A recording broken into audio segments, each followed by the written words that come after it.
case of Martha Del Castillo. Martha Del Castillo was born on June 19, 1991, in Seville, Spain, to Eva Casanueva and Antonio Del Castillo. She was a 17-year-old adolescent attending high school until one day her life took a horrific turn. On January 24, 2009, Martha was chatting with Sylvia Fernandez, her best friend, when suddenly Martha ended the conversation. She told her friend that she had to leave and that she was in a hurry because her boyfriend Miguel Carcanio was waiting downstairs. She needed to talk to him to clarify some things about their relationship and assured that she would tell everything when she returned. In the hallway, Martha ran into her father, who advised her not to get on Miguel's motorcycle. The only response he received from his daughter was a kiss on the cheek. At 5:30 p.m., Martha left her home, and as the hours passed and she didn't return, her family began to worry. Her mother decided to call all acquaintances who might have information about her daughter's whereabouts, including Carcano. The unanimous response was that Martha must be with Miguel. He must know where she was. However, after the young man did not answer the calls, Martha's father decided to approach the boy's house, repeatedly rang the bell, but no one opened the door. Eventually, they could contact someone who had seen her that night, Samuel Benitez, a close friend of Miguel. At that moment, Martha's mother perceived the first strange situation. The young man told her that Miguel had left Martha at his house at midnight, which was impossible, as it was only 11:45. At 2 in the morning, Martha's family finally reported her disappearance, but they never suspected that it would become one of the most publicized cases in the country's history. For hours later, the details of who was already a suspect, Martha's boyfriend Miguel Carcano, were provided. At 1:30 p.m., a third report was filed. The police did not take action and the family became increasingly impatient. Only 17 hours after the first request for help, as established by the protocol, the officers began searching for Martha. In the days following the disappearance, the family decided to take statements from relatives and friends of the young girl.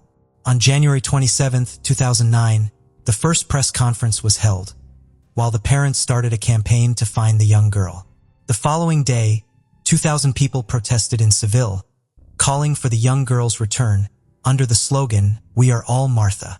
On February 7th, another demonstration was convened, gathering about 3,000 people. The case echoed on television and in newspapers. After 21 days of searching, on February 13th, the police finally located Miguel Carcano. The 20-year-old assumed all responsibility for the case, stating he had murdered Martha and dumped her body into the Guadalquivir River, very close to his apartment. He also shared a crucial piece of information. He didn't commit the atrocious acts alone. He identified Samuel Benitez as one of his accomplices, claiming he helped dispose of the body. Benitez accepted the blame. Later, Miguel identified Javier Garcia Marin, a problematic minor known as El Cuco and Francisco Delgado, Carcano's brother, and his girlfriend, Maria Garcia, as accomplices. All 5 were arrested. The interrogations led to a wave of contradictions, and simultaneously, the meticulous search for Martha's body in the river commenced. On February 16th, Carcano reiterated his statement in front of a judge. Unlike his friend Samuel, who wanted nothing to do with the case, he assured he had not been involved in Martha's murder and only confessed due to police harassment. On March 18th, Miguel Carcano requested to make another statement and changed his version of events, claiming both he and El Cuco abused Martha at knife point, after which the minor strangled her. They then took her body to Delgado's house and later threw it into a garbage container. Following these declarations, the judge ordered the suspension of the search in the Guadalquivir River and directed the search to a landfill. Martha's father even accused Delgado's girlfriend, as her father worked at a biological waste crematorium. He speculated that the body might have been incinerated. This theory gained media traction, but the police continued their search. On November 16, 2009, El Cuco exceeded the maximum term for preventive detention and was transferred to a supervised flat awaiting trial. In February 2011, he was tried again, this time for abuse and murder. However, due to insufficient evidence, he was acquitted of these charges but was sentenced to 2 years and 11 months in a juvenile detention center for covering up for Carcano. On October 1731, the trial finally commenced against the 4 adult defendants involved in the case. Miguel Carcanio provided more details about Martha's murder, stating he had hit her with an ashtray during a heated argument, causing her death. He revealed his previous statements about abusing her were lies. His brother, his brother's girlfriend, and Benitez claimed innocence and professed ignorance about the location of Martha's body, asserting Carcanio fabricated stories to lessen his guilt.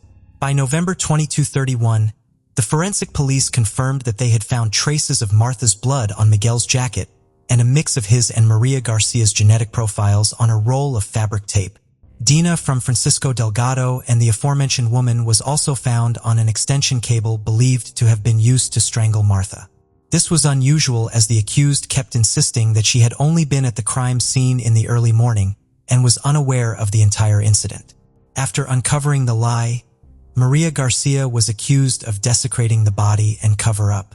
The police also detected up to 5 fingerprints on 3 alcohol bottles, one belonging to El Cuco. The only one against whom there was no evidence was Benitez. By this point, the 5 youths were already under the scrutiny of the entire population. The initial trials were held with substantial police presence, and the prosecution assigned prison years for Carcano, Benitez, Delgado, and Garcia, involving a total of 90 witnesses, including national police officers and experts. The assistance of 30,000 phone monitorings, crime scene photographs, DNA found by the forensic police, and items found at the house located at Leon 13 were considered. The trials had created such a public uproar that people pressed against the police cordon to receive the accused, loudly demanding the appearance of Martha's body. Delgado and his girlfriend appeared covered with balaclatas and sunglasses, but they still couldn't escape the crowd. A lady approached them and started insulting them. Other people tried to remove their glasses while pushing them so that everyone could see their faces. During the trial, El Cuco's mother was interviewed, her face covered. She asserted her son's innocence and claimed neither she nor he knew anything about Martha's body. She was labeled a liar by journalists but didn't care. She still received a sum of 10,000 euros for being interviewed. A few days later, Martha's family asked that her earnings from the program be regulated and that the money be used to face her son's sentence. During the proceedings, a key witness appeared, the taxi driver who transported Delgado on the night of the crime. He stated that he was very attentive to the passengers he picked up, as a colleague had been murdered while working recently. He remembered picking up a bald man with a beard matching Delgado's description who had a plastic bag and looked at him very intently. He took him to Leon 13th Street, precisely where the crime had occurred, and the charge was 8 euros. However, Delgado's defense lawyer questioned this evidence, claiming the fare for the 2 kilometers covered in those years should have been 5 euros, not 8, thus discrediting the statement.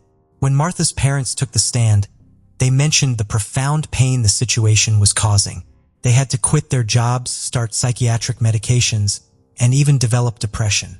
Their other 2 daughters, Martha's sisters, were also going through a horrible time. They just wanted everything to end. To add to the pain, the jury's verdict in January 2012 didn't satisfy the family. Carcanio ended up as the sole responsible party for the young girl's murder and was sentenced to 21 years and 3 months in prison. Additionally, for the next 30 years, he is banned from residing in the city where the victim's parents and sisters live. At the same time, Carcanio should pay part of the trial costs and compensate the victim's parents with 280,000 euros and each of her sisters with 30,000 euros for the moral damage caused by Martha's murder and disappearance. Meanwhile, Delgado, Maria Garcia, and Samuel Benitez were released, as there was no evidence placing them at the crime scene at the time of the murder. The following year, Delgado and Benitez demanded Martha's family pay for the trial costs. Martha's father stated he would seek justice beyond national borders as he believed the system in Spain was obsolete. He even claimed he would go to Strasbourg, home to the European Parliament and the European Court of Human Rights. In December 2011, Martha's mother wrote a letter to Carcano and sent it to prison, asking him to end the torture of uncertainty she felt due to the absence of her daughter's body. She wanted Martha to rest in peace in a place where she could bring her flowers and talk to her. However, the letter never received a response. On January 24, 32, 3 years after Martha's disappearance, demonstrations occurred in various cities and towns in Spain, demanding justice for the young girl. In prison, Carcano was threatened by other inmates and later attempted suicide. He was admitted to a therapeutic module and did not receive visitors or talk to anyone on the phone. The young murderer was very busy during his imprisonment, creating up to 7 different versions of the crime, leading to several lawyers resigning from defending him. The latest version, in 2013, implicated someone close to him as the perpetrator of the crime. Carcano spoke of an argument between him and his brother over the mortgage for the house at Leon 13. He sent a letter to the family expressing his wish to stop covering for Delgado. According to this version, a fight ensued over a fraudulent loan. The conversation escalated to the point that Delgado threatened his brother with when Martha tried to intervene. She allegedly received a fatal blow with the butt of Delgado's gun. Delgado then made a call, and Miguel claims he doesn't know who it was directed to or what was discussed, but he remembers that he then ran out of the house, leaving Martha lifeless in the room. It was then that El Cuco arrived and Miguel asked for his help to dispose of the body using a wheelchair. They transported the body to the Mahaloba farm in La Rinconada and buried it there. Martha's parents believed Carcano's version and held him in high esteem despite everything that had happened. They requested the reopening of the investigation, focusing on Miguel's brother this time. However, neither the prosecution nor the judge gave weight to the statements. Martha's father decided to visit Carcano in prison himself, asking him to collaborate. He even told him he had bought the house at Leon 13 and that it would be his after serving his sentence if he helped find his daughter's body. The search for Martha's body was one of the most expensive in the country's history, encompassing both land and sea to locate the young girl. The first search was conducted in the Guadalquivir River. However, several inconsistencies were found when agents tried to recreate the transfer from Leon 13's floor. It was impossible for 3 people, in this case El Cuco, Carcano, and Benitez, to transport together on a motorcycle, especially carrying Martha's body. In the reenactment, the body fell to the ground the moment the engine started. When Carcano claimed that the body had been thrown in a trash bin, the search began in the landfill that receives all the waste from Seville. Due to the time elapsed since the young girl's disappearance and the vast amount of waste received by the landfill, the search team estimated they would have to remove around 40,000 tons of garbage to obtain some result. They searched for a total of 32 days without success. The accused mentioned up to 4 different locations where the body was, prompting new searches each time. On one occasion, the then Interior Minister Alfredo Perez had to pause the search as the Ministry of Economy and Finance was running out of funds. In April 2013, after pointing to his brother as Martha's real murderer, Carcano gave a new location for the body near the municipality of La Rinconada. Despite losing almost all credibility after so many false versions, a new search was decided upon.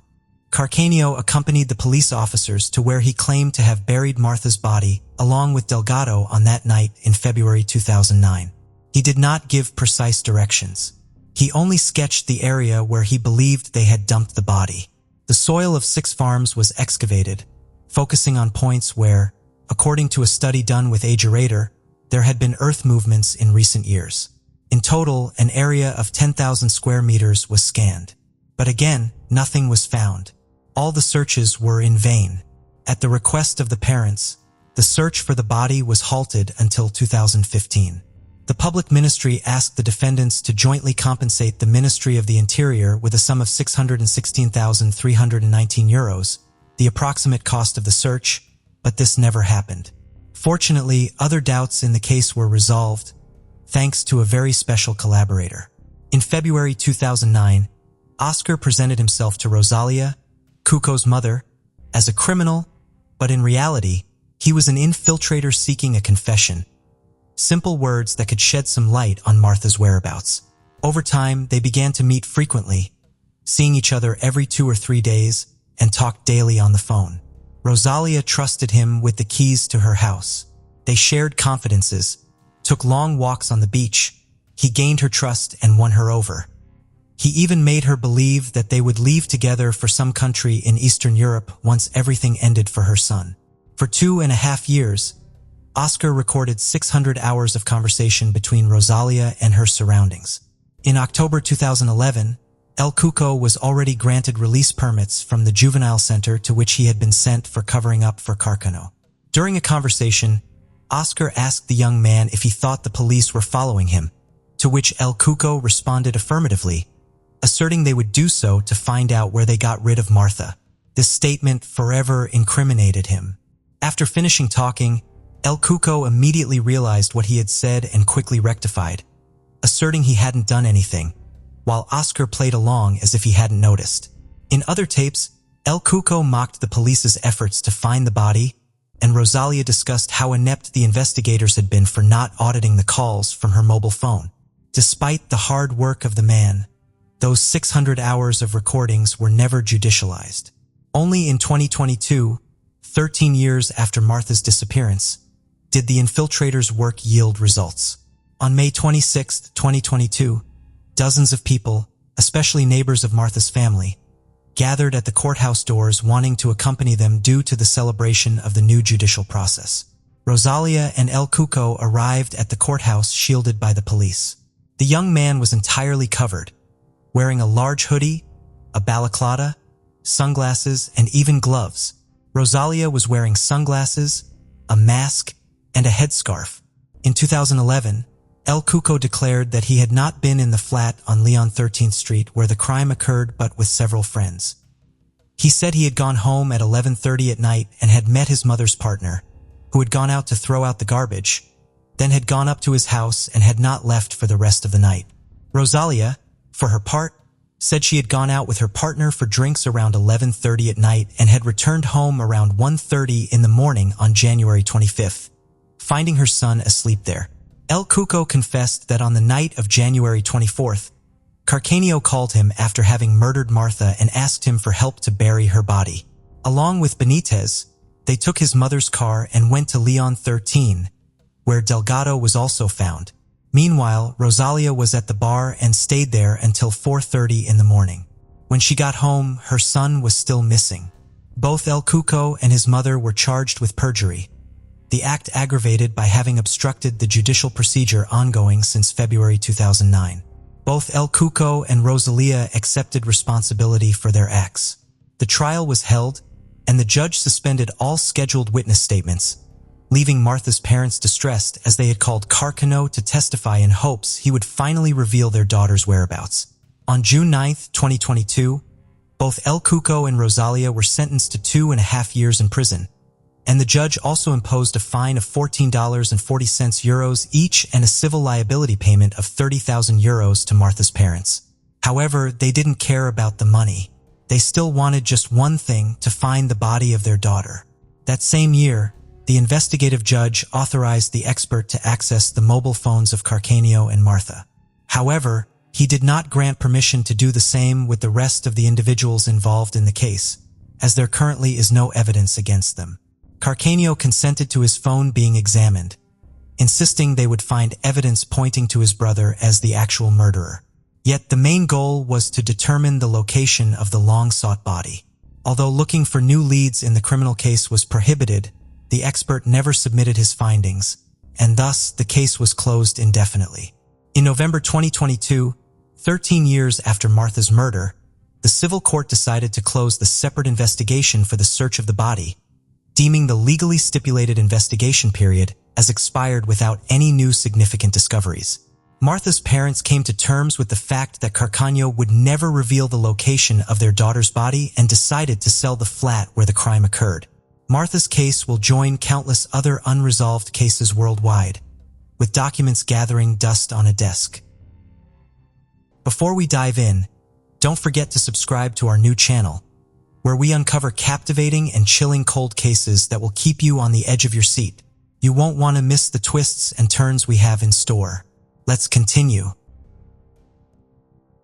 Mary Jimmy Sheen was last seen in Magnolia, Arkansas on July 20, 1978.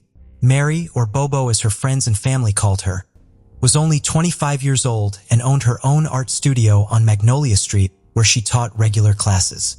She was also trying to sell a house on East McNeil Street and had advertised about it in the newspaper.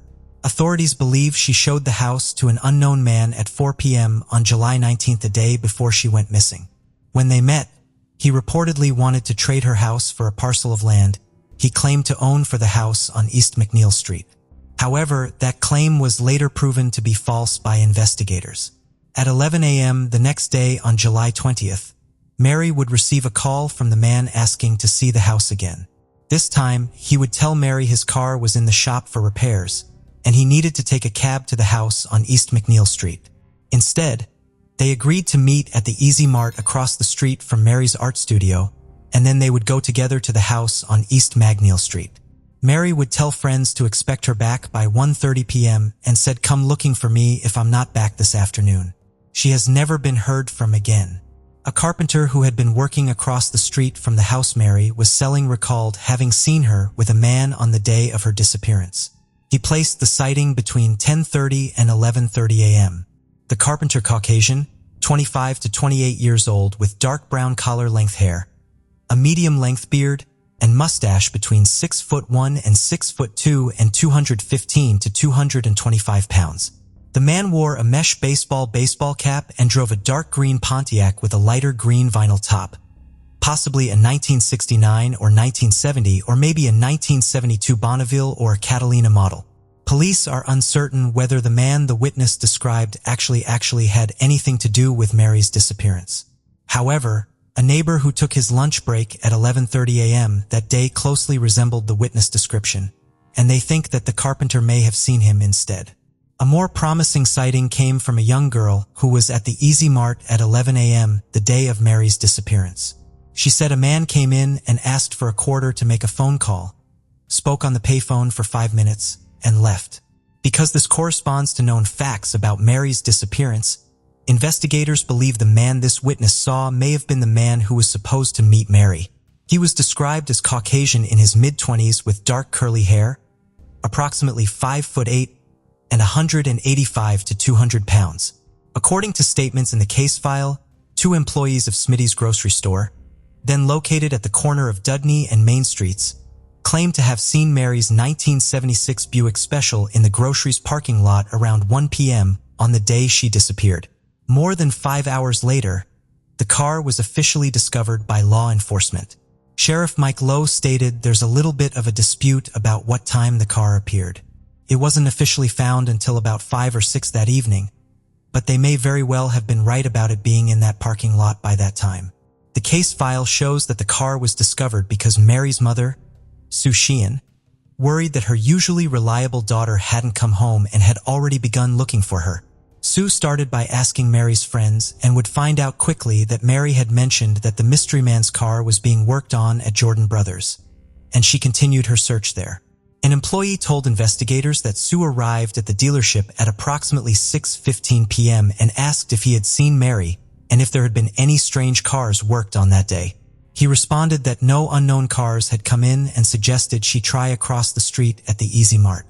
After Sue left to go across the street to the Easy Mart, the employee would lock up for the night, and in a rare deviation from his usual route home, he drove past Smitty's and saw Mary's car, the same one she had purchased at the dealership where he worked. He stopped to investigate and would later tell police he wanted to be sure it was Mary's car. So he opened the door and sat on the edge of the seat. He opened the center console, and after seeing some paperwork with Mary's name on it, he got out and drove straight to Mary's house to tell her mother what he had found. Sue Sheehan would notify the authorities, and within minutes, Arkansas State Trooper Ron Stovall arrived on the scene. Authorities stated the items found inside the car indicated Mary had left on her own accord. There was also Mary's navy blue denim purse emptied out on the driver's side floor with its contents scattered about. Also, Mary's white canvas sneakers were pushed under the gas and brake pedals, and a pair of sunglasses and a novel were found. Mary's wallet was there with some cash inside, but her address book was missing. Fingerprints were found inside, but they've yet to be identified. Sheriff Lowe thinks that the person who committed the crime is most likely a local resident. The rear left fender of the Buick had deep scratches in the paint, and inside the car were seeds and bits of grass which investigators think came from a meadow which they believe the car was driven through. The man Mary was supposed to see on the day of her disappearance has never been identified, although various suspects have surfaced over the years. In spite of an extensive investigation, there's been no trace of Mary since 1978. Foul play is suspected in her disappearance, and as of today, this case remains unsolved.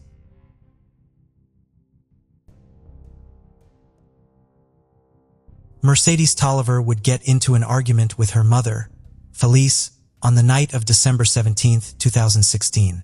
After the argument, she would walk out of the house at the 300 block of Roston Road in Prescott, Arkansas, and leave behind all of her belongings. All she would take is her cell phone and $20 in cash and start walking south away from the house. This was the last time Mercedes was seen alive.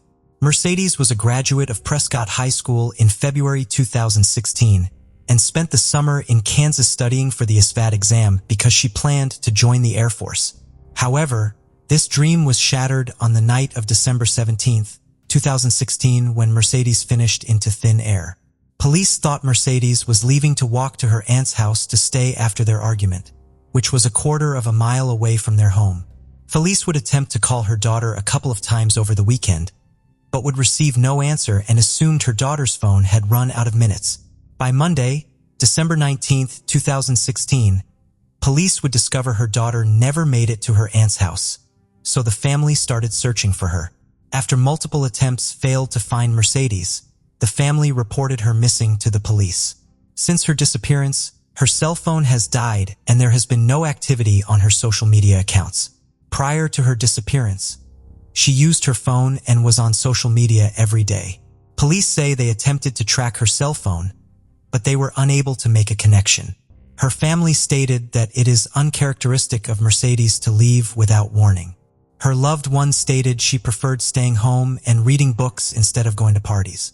Her family fears she may have come to harm, but very little evidence is available in her case.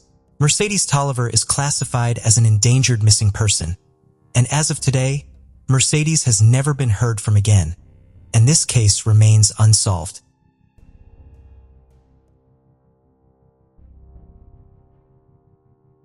The summer after graduating from Gravette High School in Gravette, Arkansas, 18-year-old Dana Sidham had a job, good friends, and was planning for her future. In the summer of 1989, she continued to work at Harp's food store in Bella Vista, Arkansas, while figuring out what she wanted to do. She was considering going to college to study business. Dana's parents live in Hiwassee, Arkansas, a 10-minute drive from Centerton, and she visited them often. On July 25, 1989, Dana went over to her parents' house to do some laundry. Her mother, Georgia, was at work at the time, but her father, Lawrence, was home and not feeling well that day. So he asked her if she could pick up his medicine at Philip's food store in Bella Vista. Dana agreed to go pick up the medicine and left home around 3 p.m. to make the 4-mile drive in her gray 1984 Dodge Omni. Georgia said that when she got home from work around 4 p.m., Lawrence told her that Dana had not returned. Thinking their daughter may have had car trouble, they drove around to look for her. Georgia said they checked all the possible routes that she might have taken but didn't see her car anywhere. They called around to family members and Dana's friends, but no one had heard from her that day. The rest of Dana's family became very alarmed when they still had not heard from her that night. We all knew she was really responsible, and she knew her dad was waiting on the medicine, so we knew something happened to her, Dana's cousin Christy said. She wouldn't let her dad wait on that. Dana's brother, Larry, reported her missing at 9:15 p.m. that night on July 25th. At 6:30 a.m. the next morning, Dana's car was found in the southbound lane of Highway 71. The keys were still in the ignition. Officers found a receipt from Philip's Foods in the back of her car, time-stamped 3:17 p.m. on the 25th. Dana's personal belongings, however, were not inside the car. In the weeks that followed, her friends and family spent their time searching on foot and by car and handing out missing flyers. Search dogs were used in the days following Dana's disappearance, Sergeant Jenkins said. Search teams on horses were deployed to search several areas in Bella Vista. Several of Dana's personal belongings were found scattered in different areas of Bella Vista, but none near her car, Sergeant Jenkins added. On September 16, 1989, almost 2 months after Dana was last seen, her body was found in an isolated, remote, and heavily wooded section of Benton County. The remains were discovered by a hunter partially buried in a creek bed. The Arkansas State Medical Examiner's Office in Little Rock, Arkansas said Dana was murdered, and while she was stabbed in the neck and died, the actual cause of death could not be determined. The body was badly decomposed, and efforts were unable to determine if she had been sexually assaulted. However, she was found nude with her clothes buried nearby. Dana's purse was found in the area of Smelchure and Hanover Roads in Bella Vista. Personal items, including her checkbook, driver's license, and other items were found a few miles north of where her car was found along Highway 71 North. Several members of the public reported seeing her car. A female officer making her rounds at 6:30 a.m. the following day on July 26th spotted the Dodge alongside of U.S. Highway 71. A battered pickup truck with an attached camper was parked behind it. The passenger door of the truck was open, and an unidentified man was kneeling beside the car as if he was changing the tire. At this time, the officer didn't know about the missing girl, and by the time she returned to the scene with Detective Varner, the truck and the man were gone. Could this person have deflated her tire while in the pharmacy and then played the Good Samaritan role? The officer who spotted the Dodge car and truck underwent intensive hypnosis in an effort to recall more details about the truck and the unidentified man kneeling by the car. She recalled the truck as being a 3-tone Chevrolet Ranchero with a medium green top and a dark wood grain insert in the middle, and the lower half of the truck was painted white. The state license plate was black and white. Working with Texas Rangers, Detective Varner quickly traced the truck to a Texan who had sold it in 1987 to a Navy buddy who was stationed in Florida. However, when Florida authorities were contacted, they discovered the license plate had been turned in at a licensed branch. There have been several persons of interest in this investigation. The 2 primary suspects that have been considered are Michael Earl McMillan and Orville Mitchell Goodwin. In 1996, a Benton County judge ordered then 26-year-old Michael Earl McMillan to submit a hair sample to investigators who were working to solve Dana's murder. McMillan, who was Dana's high school classmate, allegedly said to detectives that sometimes I think I did kill Dana, but I know I didn't. Another potential suspect, Orville Mitchell Goodwin, surfaced in February 2013 when the Benton County Sheriff's Office reopened the case. According to investigators at the time, they used new technology to re-examine evidence and suspects connected with the murder. Dana's mother, Georgia, said, "They know who did it. They just have to get proof." However, as of today, this case remains unsolved.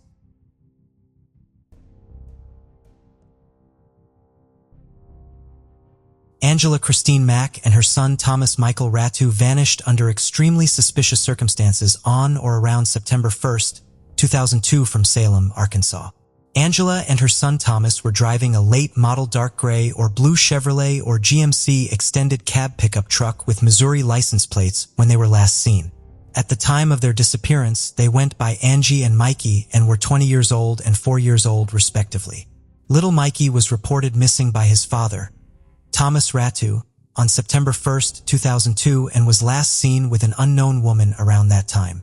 However, 2 years later, the unknown woman would be identified as Angela Mack, his mother.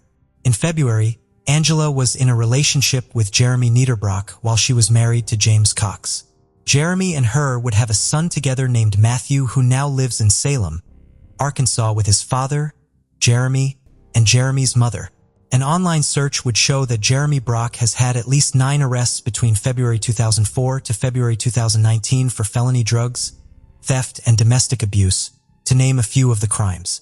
So it is possible he is a suspect in her disappearance.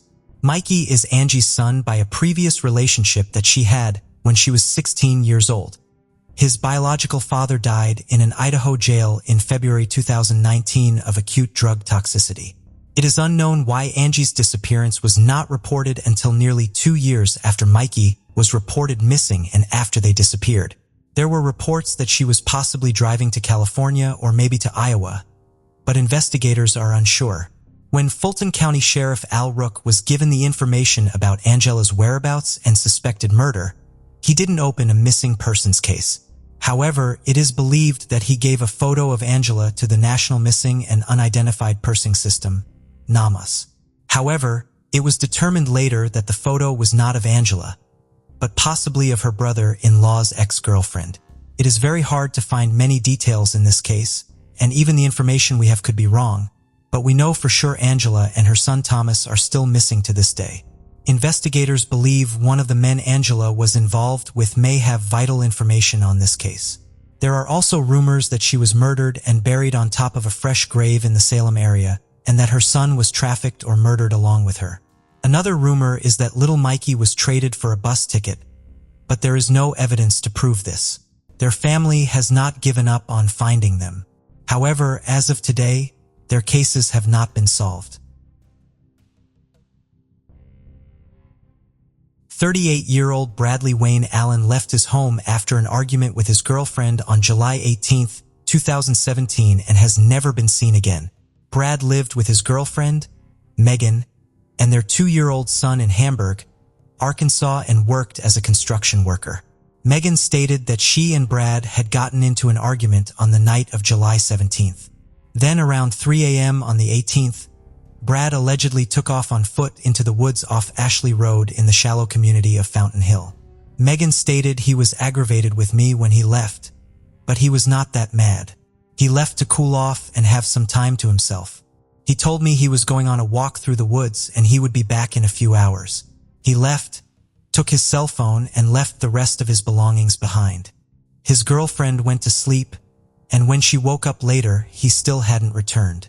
Megan and Brad's cousin, Jennifer, said that over the next 3 days, they looked everywhere for him, even checking with Brad's employer, friends, and even old acquaintances, but still no signs of Brad. However, they did not immediately tell the rest of Brad's family, stating that the reason for this was because Brad had a falling out with his family about a month before he went missing. After days of searching, on July 20th, Jennifer went to her grandfather to ask his advice on what to do next. According to Jennifer, Brad had a bank card issued by his employer, which his paychecks were automatically deposited to. Since he had left his wallet at home, that card was still in the house. My grandfather said Brad was going to get paid at midnight that night, Jennifer said, so we expected him to come home and get it. But on the morning of the 21st, Brad's bank card was still at home and, again, no signs of Brad. When he didn't show back up to get his money, that was the biggest red flag, Megan said. He would have at least come back to get his money. Once Megan and Jennifer decided to tell Brad's family that he was missing, they first went to his sister Angie's home. Investigators then came out to the 20 acres of land that Brad lived on and began their investigation.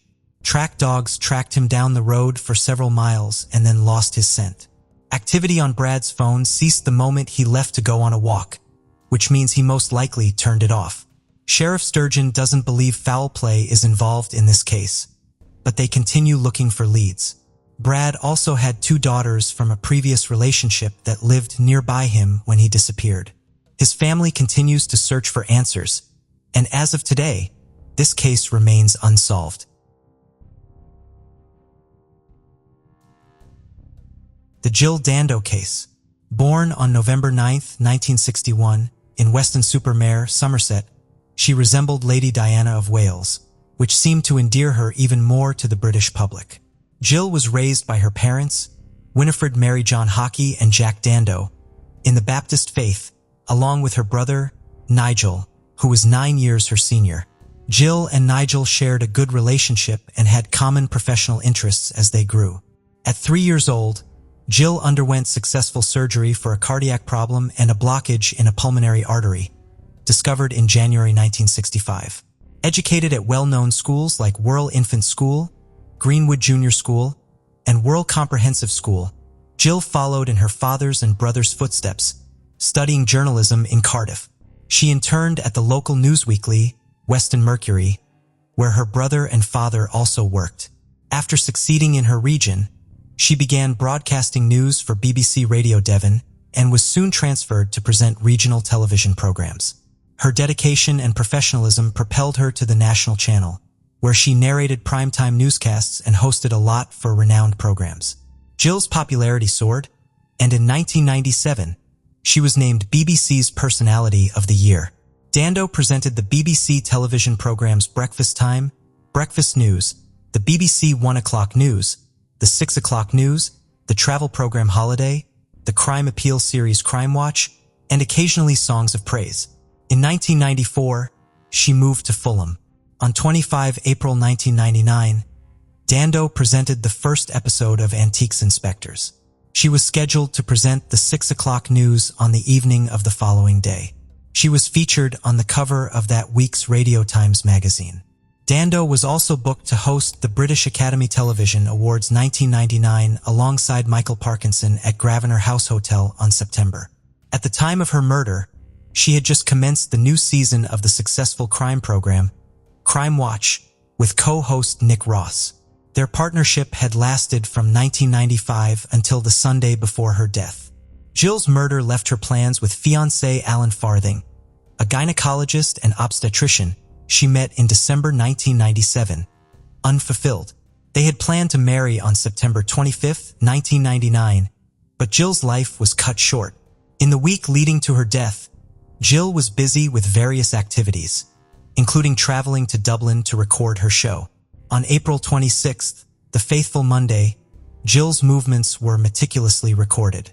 She and Alan awoke at 6:45. After he left for the hospital, Jill attended several phone calls before leaving her house at 10:05 a.m. in her blue convertible. After stopping for petrol at 10:20 a.m., she headed to Hammersmith Shopping Centre. From there, she drove home to Fulham and parked near her front door. As she was looking for her keys, she was attacked from behind, held face down, and shot. The bullet entered above her left ear and exited through the right side of her skull, killing her instantly. Her body was discovered minutes later by a neighbor who was passing by and saw her lying in a pool of blood. She was transported to Charing Cross Hospital, where she was declared dead at. Jill's funeral took place on May 21, 1999. She was buried next to her mother, who died years before in 1986 at the age of 57, due to leukemia. Since then, countless leads have been followed to find the murderer and mastermind. As in her journalism career, Jill touched on subjects that affected powerful interests, and one of these subjects could have been the motive for the crime. The crime investigation is remembered as one of the largest and most intense of recent decades in England. The Metropolitan Police titled the investigation Operation Oxbug, led by Detective Hamish Campbell, who had 45 people on his team. They interviewed about 5,000 people, took approximately 2,500 witness statements, answered around 80,000 phone calls, analyzed more than 2,000 potential suspects, and examined 14,000 emails. Furthermore, they reviewed 195 surveillance cameras, which showed that Jill was not followed by anyone that morning.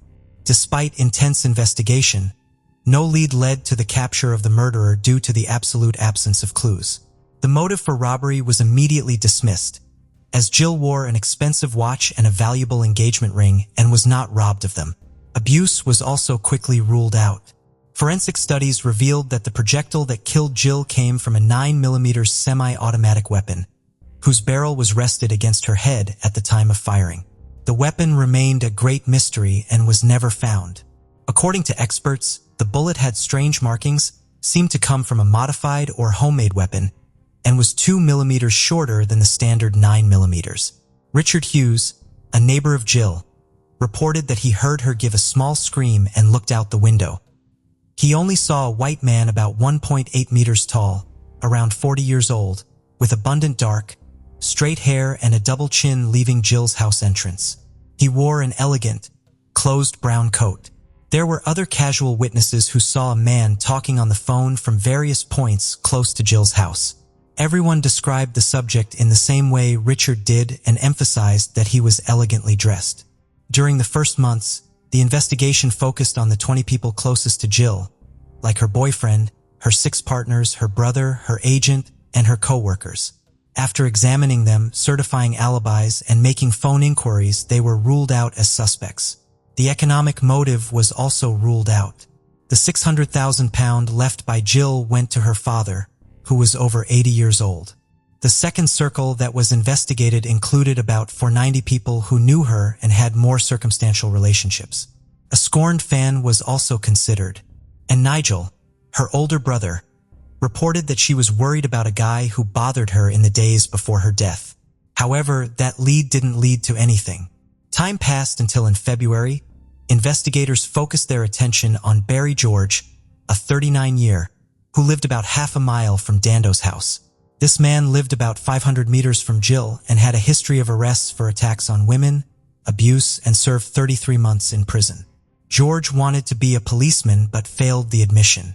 He was caught using fake police credentials, for which he was taken to court. Moreover, he was once found hidden in the gardens of Kensington Palace, where Prince Charles of England and Diana Spencer lived. He had a knife and a poem he wrote to Charles in his pocket. George was arrested on May 25, 2000, and charged with Jill's murder, but the only evidence was when they searched his house and found a residue of ammunition compatible with that used in the crime in the pocket of his coat. Although witnesses could not identify him as the man they saw at the scene, it was proven that he was in the area about 4 hours before the crime. Before the trial for Jill's death, George was diagnosed with Asperger's syndrome, a PYLPSY, attention deficit, psychopathy, and paranoia. He also had a very low IQ of 75. In 1989, he married a Japanese student who reported him for violence 4 months later, and they separated in 1990. He worked as a messenger at the BBC television centre for 6 months. When arrested, for copies of the newspaper reporting Jill's death were found with him. He was tried at Old Bailey and sentenced to life imprisonment on July 2, 2001. Some thought that the evidence against George was weak and that the pressure to solve the crime of someone so famous was decisive. After 3 appeals, he was retried on December 14, 2007, and was acquitted on August 1, 2008, after spending 8 years in prison. The Supreme Court found that the evidence was so inconclusive that a sentence could not be based on it. In 2012, after the death of the famous British TV eccentric Jimmy Savile and after learning of his abuses to children, it was recalled that in the mid-90s, Jill obtained information about a group of pedophiles who were recognized figures. In 2014, it was revealed by a former co-worker that Jill had sought to bring certain testimonies to the attention of her superiors, but her bosses reportedly found no substantial evidence to prompt further investigation on the matter. There were also circulating speculations that a mobster previously exposed on the program, Crime Watch, may have contracted a professional assassin for revenge. However, this theory was largely dismissed as the weapon appeared to be of such poor quality that it would be unlikely to be used by a seasoned criminal. Jill's dedication and work enabled the BBC to collect a total of £6,500,000 for the victims of the Kosovo War. The day after the tragic passing of the talented presenter, information surfaced that Tony Hall, the chief of BBC News, received a phone call containing death threats from a man with an Eastern European accent. There were statements suggesting that Jill's assassination might have been a commissioned crime by a Serbian leader in retaliation for the bombs dropped by NATO on the headquarters of Serbian radio and television on April 23, 1999. Michael Mansfield, George Barry's defense barrister, suggested that Dando's earlier presentation of an appeal for aid for Kosovo or Albanian refugees may have attracted the attention of Bosnian Serb hardliners. Dando's appeal for aid for the Kosovar Albanian refugees had been shown on television 3 weeks before her murder. In 2019, it was reported that the British National Criminal Intelligence Service had given an intelligence report to the Dando murder inquiry claiming that the murder was in retaliation for the RTS bombing and Arkin had ordered the killing. The report highlighted a possible connection between the bullet used to kill Dando and bullets used in assassinations in Germany, namely handmade markings found on them. An opposition journalist, Slavko Kurovaja, was assassinated outside his home in Belgrade just a few days before Dando's murder, and the method used in both cases was identical. In 2019, 4 men of the Serbian Secret Service were convicted of this murder. In February 2002, journalist Bob Wafenden had advanced the view that a Yugoslav group was behind the Dando killing and, in various newspaper articles, contested all the grounds on which the police had dismissed this possibility. Jack, Jill's father, passed away in February 2009 without witnessing the resolution of his daughter's crime. In April 2019, commemorating the 20th anniversary of Jill's murder, BBC aired a documentary on the crime that captivated 4 million viewers. More than 2 decades have transpired since the murder of the journalist and television presenter Jill Dando, who was shot dead in April 1999 by an unknown gunman. The events unfolded in London, England, and despite the shock and outrage the crime ignited, the culprit remains uncaptured. The mastermind behind the assassination could possibly be a highly influential political figure, a member of a pedophile ring, or could even have links to an international mafia aiming to silence journalists. The case file is still active.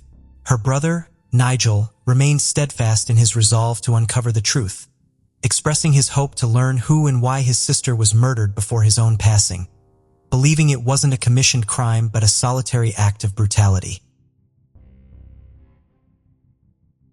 On December 1, 2015, Pamela Miles Johnson was found with a fatal gunshot wound to the head in Bourg, Louisiana. On the night of her murder, she was at home with her 2 nieces, ages 7 and 10. Pamela had been taking care of her nieces after they had lost their parents to a murder-suicide 3 years earlier. After Pamela was killed, the suspect kidnapped her 2 nieces and stole Pamela's 2013 Buick Enclave and drove 15 minutes from Bourg, Louisiana to Homer, Louisiana before abandoning the car and the 2 girls. The girls would then find a woman on Wade Street and inform her of their kidnapping. They would tell Terrebonne Parish Sheriff's Office that the murder kidnapper was a tall, thin black man between the ages of 25 and 35 years old.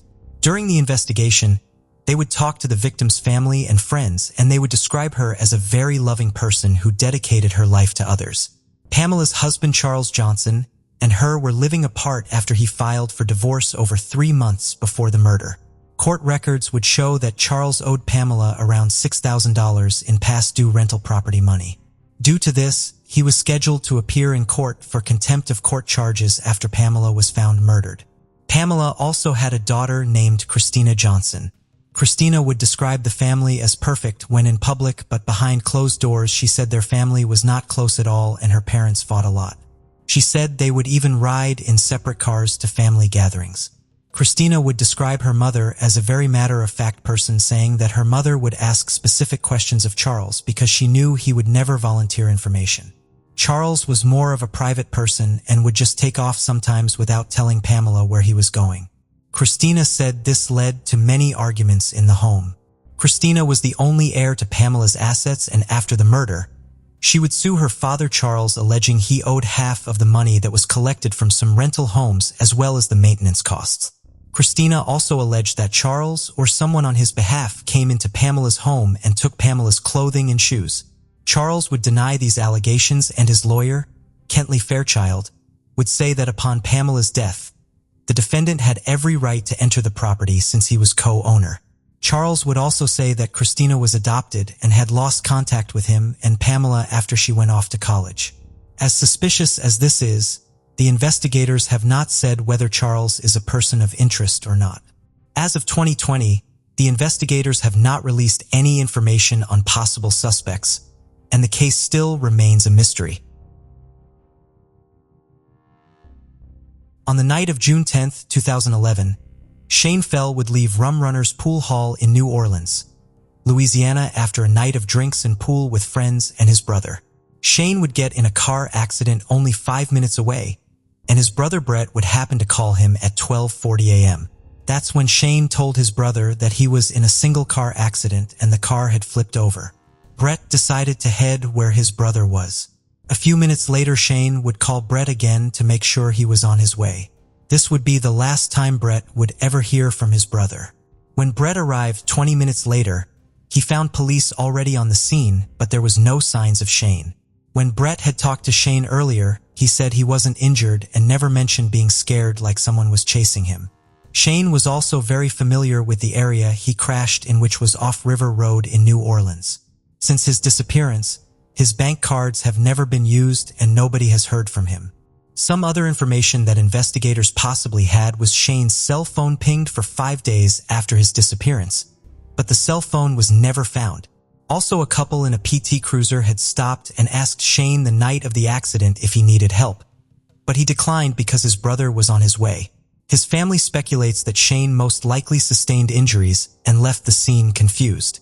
They think he might have lost his memory and attempted to go back to Savannah, Georgia, where he had previously lived for a few years. On the family's Help Find Shane Feld Facebook page, there are some posts regarding a couple homeless men that has been spotted which resemble Shane. One of the homeless men was found in Tamaulipas, Mexico, and acknowledges that he has no memory of who he is or where he is from. The family reached out, but unfortunately it wasn't Shane. The other homeless man was seen in Veracruz, Mexico, and has been verified as an American. Members on Facebook are trying to get a DNA sample of the man to determine if it might be Shane Fail.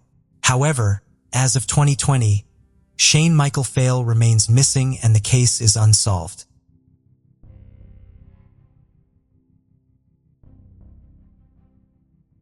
On June 18, 1986, police in Louisiana received a strange call from a person stating there were two bodies under a bridge in Slidell, Louisiana. The police were instructed by the caller to meet at the State Tourist Information Center on I-10 in the St. Tammany Parish. However, when they arrived at the State Tourist Information Center, no one was there. They would take it upon themselves to search around I-10 and I-59 bridges for the bodies but found nothing. The next day, two people out fishing would discover the body of an unidentified female floating in Lake Pontchartrain. The body was discovered east of I-10 about 50 yards from the community of North Shore. The body was found with a plastic bag over her head secured with duct tape and had a 22-pound red-colored weight attached to the body's neck. She was completely nude and had numerous stab wounds to her face. The coroner stated that the female had died around 36 hours prior to being discovered. Ultimately, the cause of death was determined to be asphyxiation. Investigators think she might have been married because of markings on her ring finger. During the autopsy, it was discovered she was 3 months pregnant. She was also found to have breast implants, but no serial number was found. Investigators contacted 175 different plastic surgeons, but turned up nothing. Investigators believe the Lake Pontchartrain Jane Doe was not from the Slidell area, and likely her body was dumped between Bayou Lacombe and Rigolets Pass. As of 2020, the Lake Pontchartrain Jane Doe has never been identified and the case still remains unsolved.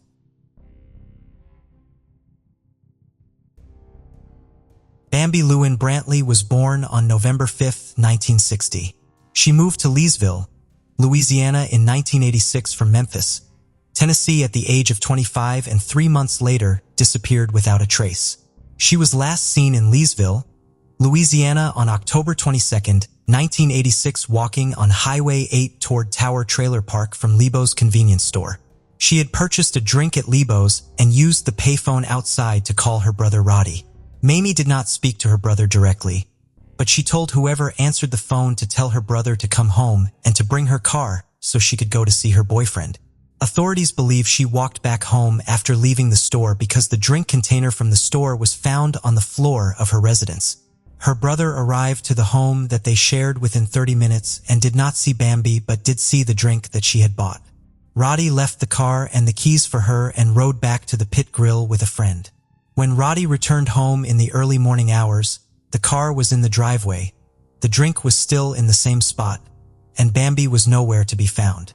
Bambi not being home was completely out of character for her, and her brother ultimately reported her missing to the Leesville Police Department. Two other women close to Brantley's age who physically resembled her disappeared from the same area and under similar circumstances. Karen Hill in 1988 and Pamela Miller in 1989. Hill was found raped, shot to death, and tied to a tree 10 miles away.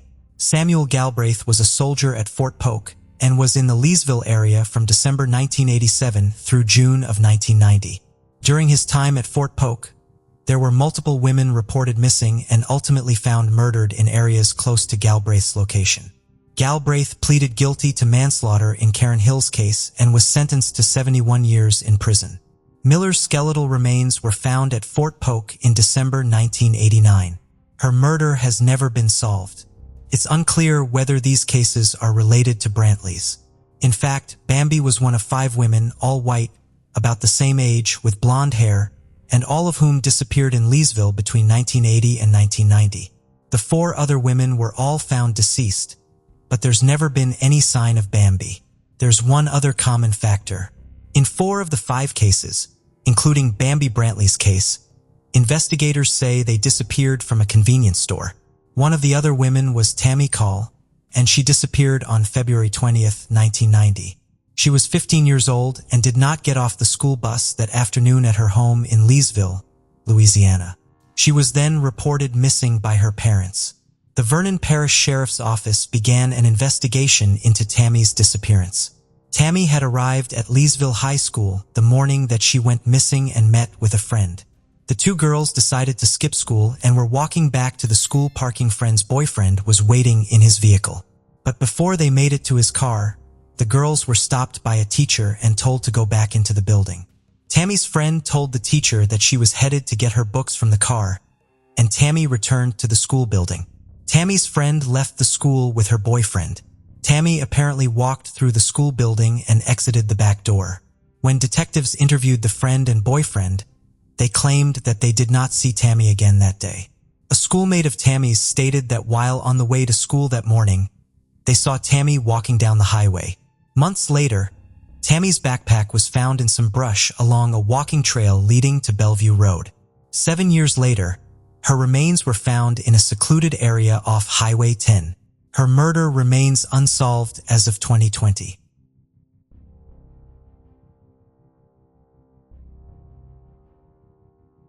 In 1976, on a secluded Sumpter County dirt road in South Carolina near I-95, a young couple was found murdered execution style.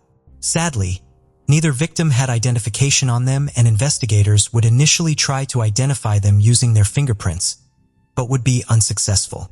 The man was wearing a wristwatch, and the investigators tried to use the serial number to track down the jewelry store, but were unable to.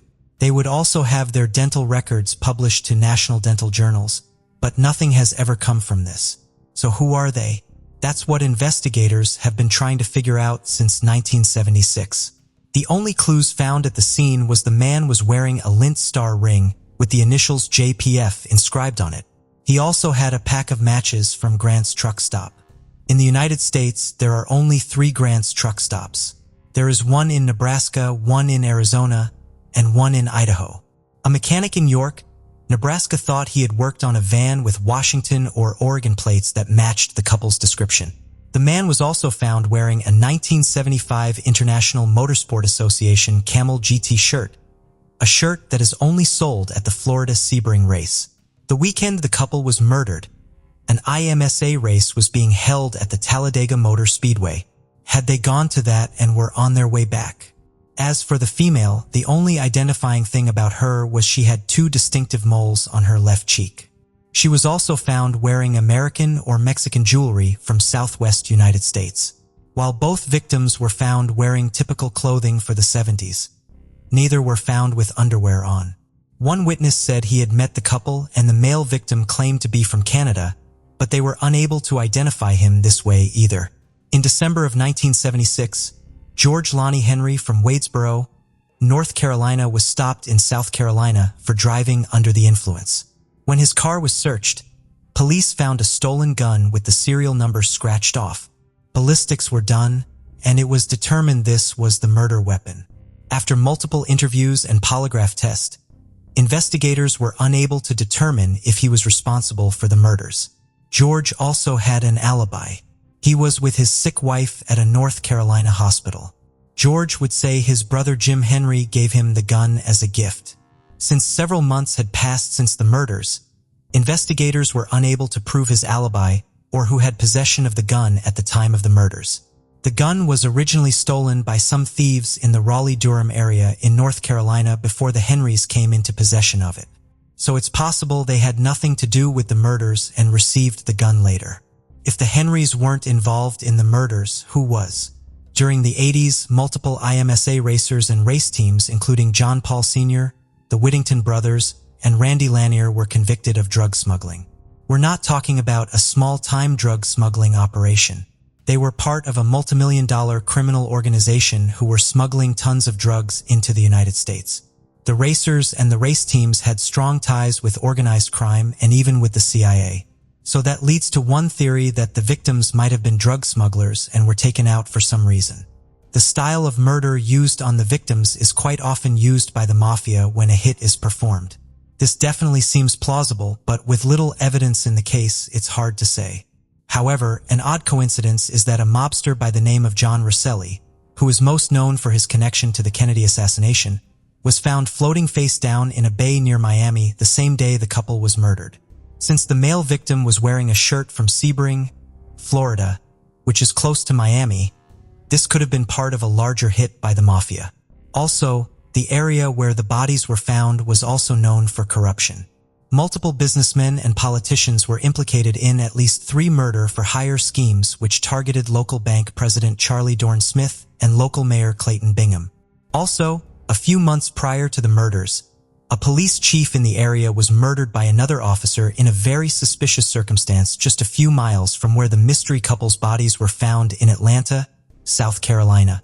It's possible the couple was bringing drugs to this town for the racers and local thugs had different plans. Another question that baffles investigators all these years is why hasn't family come looking for them? A lot of mystery surrounds this case, and as of today, the victims remain unidentified and the case remains unsolved.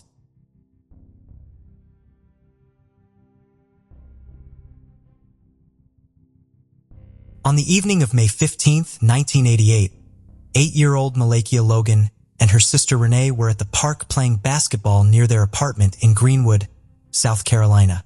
Around 8:15 p.m., Renee and a friend wanted to keep playing, but Mleakia, or Kia as she was known by family members, was ready to go home.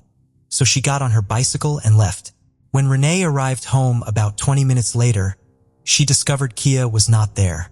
Their mother, Bernetta, would search the area around the apartment complex but couldn't find her daughter. She would then call the Greenwood Sheriff's Office to report her daughter missing.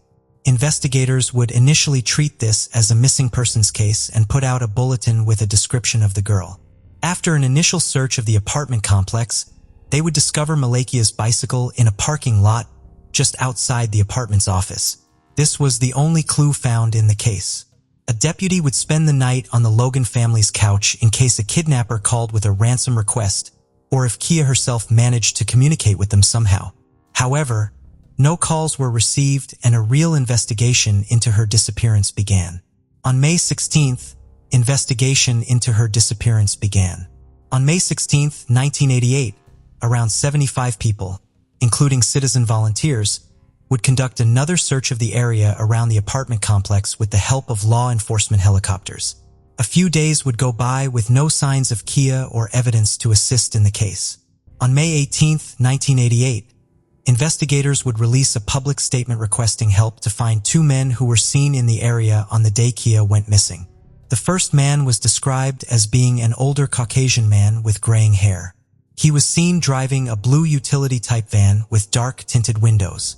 The second man, who was of greater interest to investigators, was described as Caucasian, between the ages of 30 and 40, 5'8" to 5'9", and around 250 pounds. He had a pockmarked face with pointed features, and his hair is believed to have been brownish with sun streaks. A composite sketch was made of the individual and released along with the details of his vehicle, a mid-1970s dark blue or black Chevrolet Monte Carlo. Even though they had 2 different persons of interest and their vehicle description, witness said they never saw Kia near them or get into either one of their vehicles.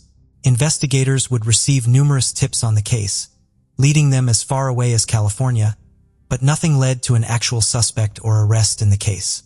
On October 1, 1990, over 2 years later, a deer hunter was walking along a pasture in a wooded area on the U.S. Forest Service property in Newberry County, South Carolina, when he came upon a badly decomposed human skull.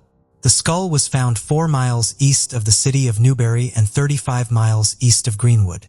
The sheriff's office, along with other law enforcement and volunteer agencies, would conduct a 3-week search of the area, but were unable to find any additional remains. Numerous forensic attempts were made during the 90s to positively confirm it was Mleakia, but attempts failed until 1996 when a private genetics lab was hired in North Carolina to perform a mitochondrial DNA test. Using DNA obtained from Mleakia's parents, they were able to prove the skull did belong to Kia, a fact that was backed up by the Washington, D.C. FBI lab in 1998. Investigators believe she was killed in Greenwood County and her body was dumped in Newberry County. Between 1995 and 1996, authorities in Georgia and South Carolina were investigating a string of abductions and sexual assault cases on young African American children along a specific state highway. All 6 victims had a similar look and profile, all lived close to the highway, and were all sexually assaulted except for one who was not and was dropped off at a gas station where she was able to call for help. All the cases shared one similar suspect, a middle-aged Caucasian man with gray stubble, a pockmarked face, and a tattoo of either a dragon or a snake on one of his biceps. Eventually, Charles Wade Hampton was tracked down and fit the description. He was willing to work with investigators and even gave them blood and hair samples and granted them permission to search his car and home. During the searches, they uncovered child pornography and even children's underwear that were sent off for forensic testing. Charles would openly confess to committing several of the abductions and willingly gave investigators details on the cases. However, when police drove him around to many of the abduction sites, Charles had a lack of details on the cases which led investigators to believe he was making up the confessions. Eventually, DNA testing would show that the same person was involved in all 6 abductions. However, Charles was not the one who committed them. In 1996, Charles would plead guilty to drilling a hole in a women's restroom at a Georgia rest stop and was sentenced to 5 years in prison. He would immediately stop cooperating with investigators upon his conviction. When he was released from prison, he would immediately be rearrested for the 1995 abduction of a 7-year-old girl in Richland County, South Carolina. He originally confessed crime, but would later recant his confession, resulting in the case being dropped due to the lack of evidence. In November 2002, Charles was transferred to a jail in Greenwood County, South Carolina, where he was charged with the murder and abduction of Mleakia Logan. Investigators believe they had strong evidence linking him to the crime and were set to pursue the death penalty. However, Charles once again would immediately recant his confession, plead not guilty, and this would sadly force prosecutors to drop the case against him due to lack of evidence. Prosecutors said they would pursue new charges against Charles if new evidence ever surfaces. However, as of today, this case remains unsolved.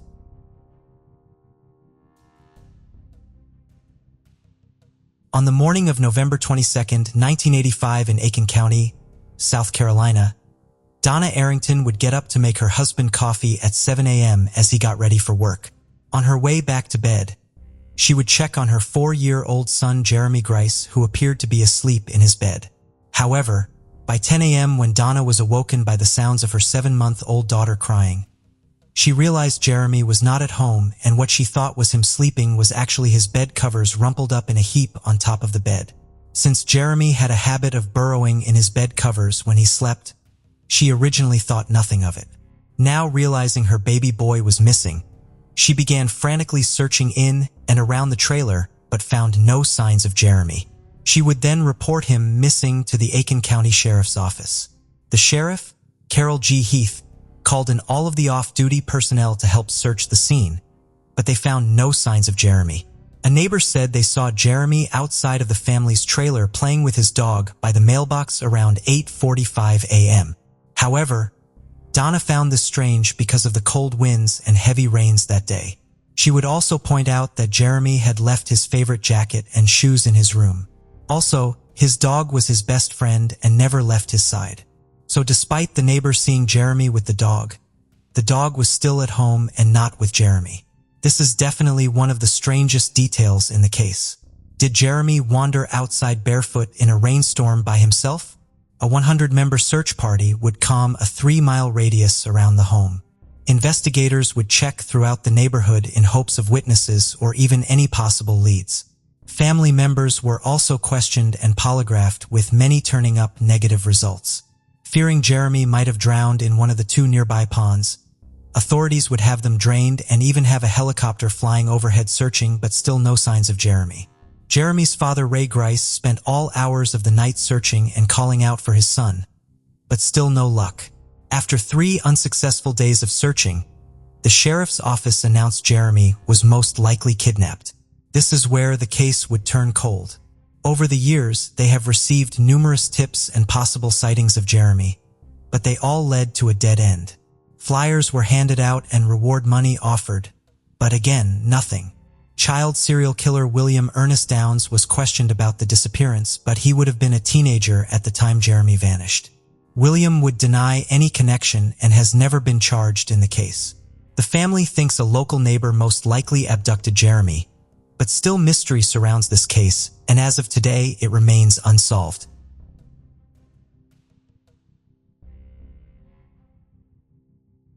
Around 1:30 a.m. on September 24, 1992, Dell Denwitty was stranded at a nightclub in Columbia, South Carolina after her friends accidentally left her. With no ride home, she started walking north on Hardin Street and has never been heard from again. The night before her disappearance, she went to a U2 concert at the Williams-Brice Stadium in Columbia, South Carolina with a group of friends.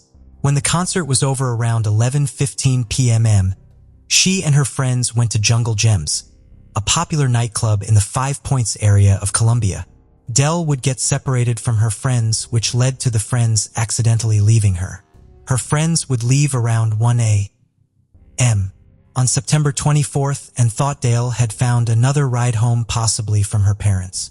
However, this was not the case and Dale was still in the nightclub when she was abandoned. Dale would wander around for about 15 minutes looking for her friends and would eventually ask a bouncer if he had seen them. After chatting with the bouncer for a short time, she would leave on foot down Hardin Street. This was the last time she was ever seen. When the Columbia police were called in to investigate the disappearance, they labeled it a kidnapping from the get-go, saying there was nothing in her background to indicate that she would deliberately go away. According to a friend of Dale, she lived at home and was looking to start graduate school and was interested in art and was even taking an art class. They also said she was definitely not the type of girl to just run off. Dell also had a medical condition. She suffered from severe asthma and allergies and had to get injections twice a week and use an inhaler. Since Dell didn't take any of her medications with her the night she was out, it definitely shows she planned to return home. The most likely theory is Dell was abducted and murdered. Not only that, but she was an extremely cautious individual and would have never gotten into a car with a stranger, which leads family to believe she knew her abductor. Also, the Five Points area is usually extremely busy at that time of the night and is a popular party area for college students. So it is even more unlikely that a stranger abducted her without someone noticing. While there have been some suspects in the case, one famous suspect was looked into, Renato Javier Rey Rivera. He is currently serving on death row after being convicted of killing a police officer, and he confessed to the murders of 4 Georgia women and is suspected of killing others. He also lived in Columbia, South Carolina at the time of Dale's disappearance and was attending the University of South Carolina. Besides him being a convenient suspect, there are no actual clues to link Kim to her disappearance. Investigators have even visited him in prison but came out empty-handed. Investigators continue looking for answers in the case, but as of today, it remains unsolved.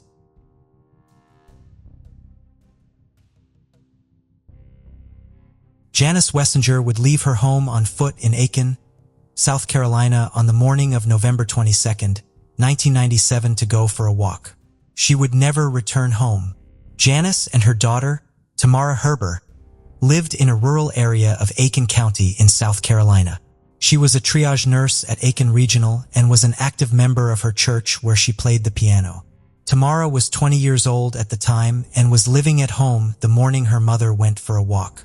Janice had plans that day to go visit a friend in the hospital, so when she left that morning, Tamara, who was still in the bed, assumed her mother had gone to the hospital.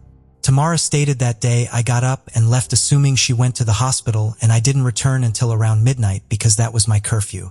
When I got home, I immediately realized something was wrong. My mom had a routine and at night she would close the blinds and turn on some lights. All the lights were off. Everything was the same as I had left it in the morning. I went inside, called for her, and she wasn't there. Knowing something was seriously wrong, Tamara called the sheriff's office, who instead of filing a missing persons report instructed Tamara to go look for her mother. As unbelievable as this is, Tamara would oblige, and with her boyfriend Cliff's help they would drive around looking for Janice. Still unable to find her, they would call the sheriff's office once again and ask for help. Finally, at 2 a.m. in the morning, over 2 hours later, a deputy would arrive and fill out a report. Tamara would ask the deputy if a bloodhound team could search for her mother, but the deputy supervisor denied the request. So Tamara called the pastor of her mother's church and her father for help. Members of the church would help with the search that night. Around daybreak on November 23, 1997, 2 deacons would come across Janice's body in a wooded area about 50 yards off Kidron Church Road. Janet still had her curlers in her hair when she was found severely beaten, raped, and stabbed to death. Her glasses were also found nearby, where police believe she was attacked while out on her morning walk. This is pretty much where the case started to run cold. The sheriff's office would try to increase the public's attention to the case in 1998 by buying a billboard that read, "You know who killed me? Why won't you help?" But it never led to any arrest. While Tamara has tried over the years to get the evidence from her mother's case, which has been studied by different forensic teams, the Aiken County Sheriff's Office has refused. One strange thing we know about the case is Tamara said her mother had asked her about a spare key that was missing in the months leading up to her murder. That key was found sometime after the funeral in a flower pot on the porch. However, that was not its usual place. After all these years, there has never been a suspect or persons of interest publicly announced in the case, which led Tamara to state, "I have to say the sheriff's office has really failed on this case." Tamara would try and bring the case back to the public's attention in 2020 by hanging signs and passing out flyers. However, as of today, this case remains unsolved. The case of Maria Riddle. Maria Riddle was born on March 12, 1950 to the marriage of Michael and Frances Ivy Riddle in Sycamore, Illinois. She was the youngest of their 4 children and had 2 sisters and a brother. While many residents lived or worked on farms in the area, her father Michael worked in one of Sycamore's few factories, and her mother Frances was a homemaker. At the time of her abduction, Maria was 7 years old, 1.10 meters tall, and weighed 24 kilograms, with dark brown hair and brown eyes. She was an honor student then in the 2nd grade and had also received awards for perfect attendance at Sunday school at John's Evangelical Lutheran Church. Maria was also described as sensitive and afraid of the dark. Her best friend was 8-year-old Kathy Sigmund, who lived on the same street as the Riddles. On the afternoon of December 3, 1957, Maria begged to be let out to play because it had started to snow. After dinner, Maria and her friend and neighbor Kathy Sigmund went out in the growing darkness as the sun had set, near Maria's house. They played a game they called dodging cars, running back and forth trying to avoid the lights of oncoming cars. According to Kathy, after a while, a man approached them, whom Kathy later described to the police as being around 20 years old and tall with a thin chin, light hair, separated incisors, and wearing a colorful sweater. The man, who said his name was Johnny, asked the girls if they liked dolls and if they liked piggyback rides. He gave Maria a piggyback ride, after which she returned home and came back with one of her dolls to show him. After Maria went back, Kathy ran home to get her mittens, leaving Maria alone with the man. When Kathy returned, Maria and the man were no longer there. Kathy went to the Riddle's house to tell them she couldn't find her friend. Initially, the family thought Maria was hiding and sent Maria's 11-year-old brother to look for her. After he couldn't find her, the Riddells called the police, and within an hour, both police and armed civilians began a search in the town, but they couldn't locate Maria or Johnny, the man she was last seen with. The FBI, assuming that Maria might have been kidnapped across state lines, a federal crime, arrived in Sycamore within 2 days to assist local and state police in the search. The FBI and police interviewed numerous witnesses who had seen the 2 girls playing without anyone else present between 6 p.m. and 6:30 p.m. Based on these interviews, it was believed that Johnny had approached the girls after 6:30 p.m. and the FBI concluded that Maria was kidnapped between 6:45 and 7 p.m. Maria's disappearance received national media coverage, and both President Eisenhower and FBI Director John Edgar Hoover took an interest in the case. The police continued to investigate various suspects in the area, including passersby, known sex offenders, and a local man who had given children piggyback rides, but they didn't develop any solid leads.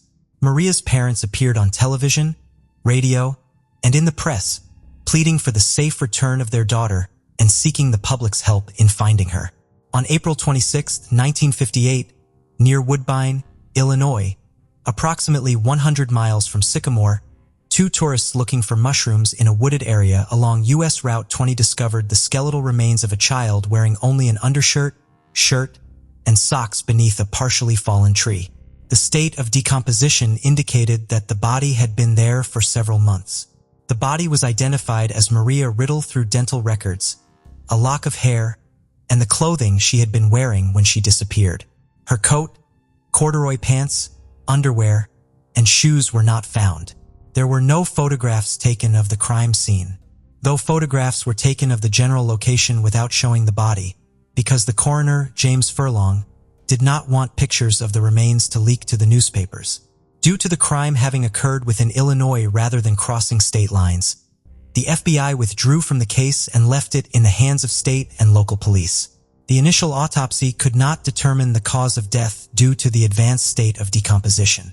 On December 4th, investigators visited John Tessier's house as part of the search for Maria in the neighborhood. According to Tessier's stepsisters, their mother told the investigators that John Tessier had been home on the night of December 3rd, something they later testified was not true. Shortly thereafter, before Maria's body was found, the FBI investigated Tessier as a possible suspect. Sources differ on whether the investigation was triggered by a comment from a local resident or by John Tessier's parents themselves, trying to divert suspicion from their son when they realized he had the same name and general description as Cheney. Tessier and his parents told FBI investigators that on December 3, 1957, Tessier was in Rockford, Illinois, about 40 miles northwest of Sycamore, to enlist in the Air Force. This story differed from his mother's earlier statement, as reported by her daughters that Tessier had been at home all night. He said he had been in Chicago on December undergoing the required physical exams for his enlistment. On the morning of December 3rd, he visited the Chicago recruiting office, which was corroborated by records, and then spent the day sightseeing at Chicago before returning to Rockford by train that evening, arriving there at 6:45 p.m.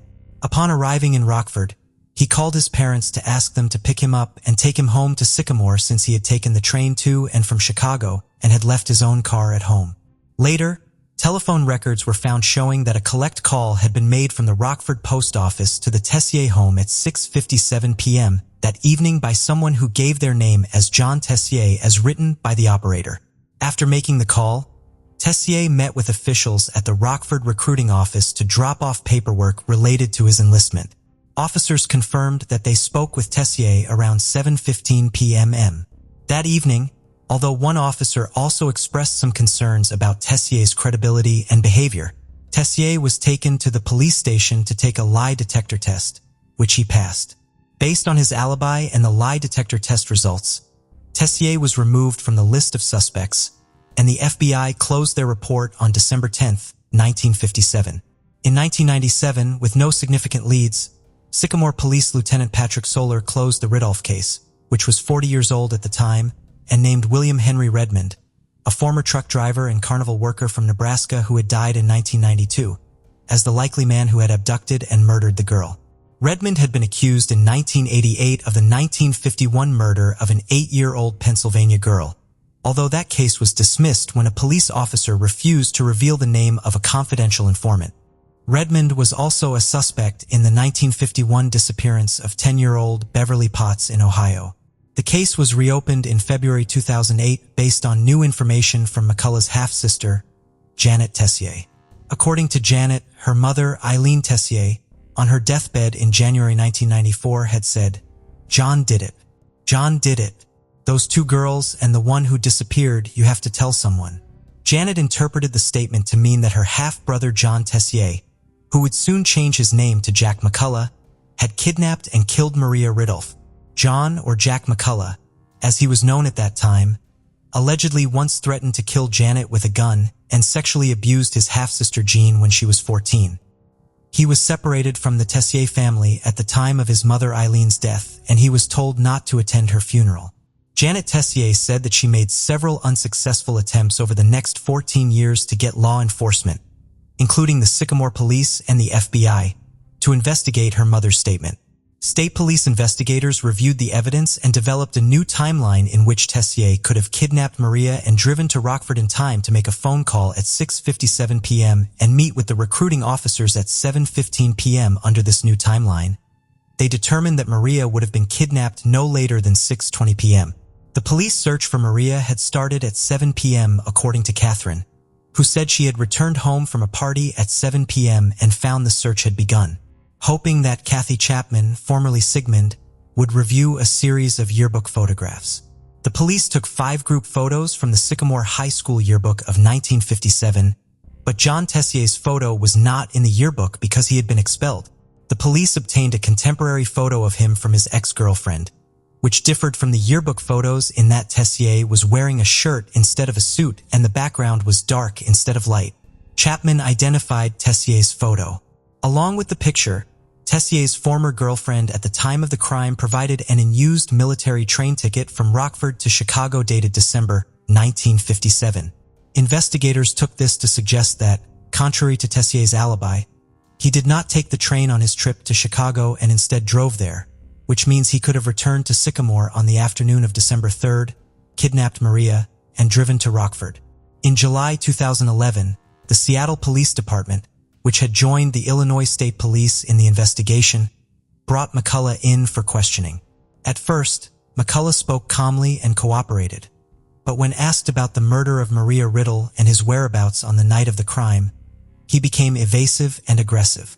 After McCullough refused to answer more questions, he was arrested for the kidnapping and murder of Maria Riddle and extradited to Illinois.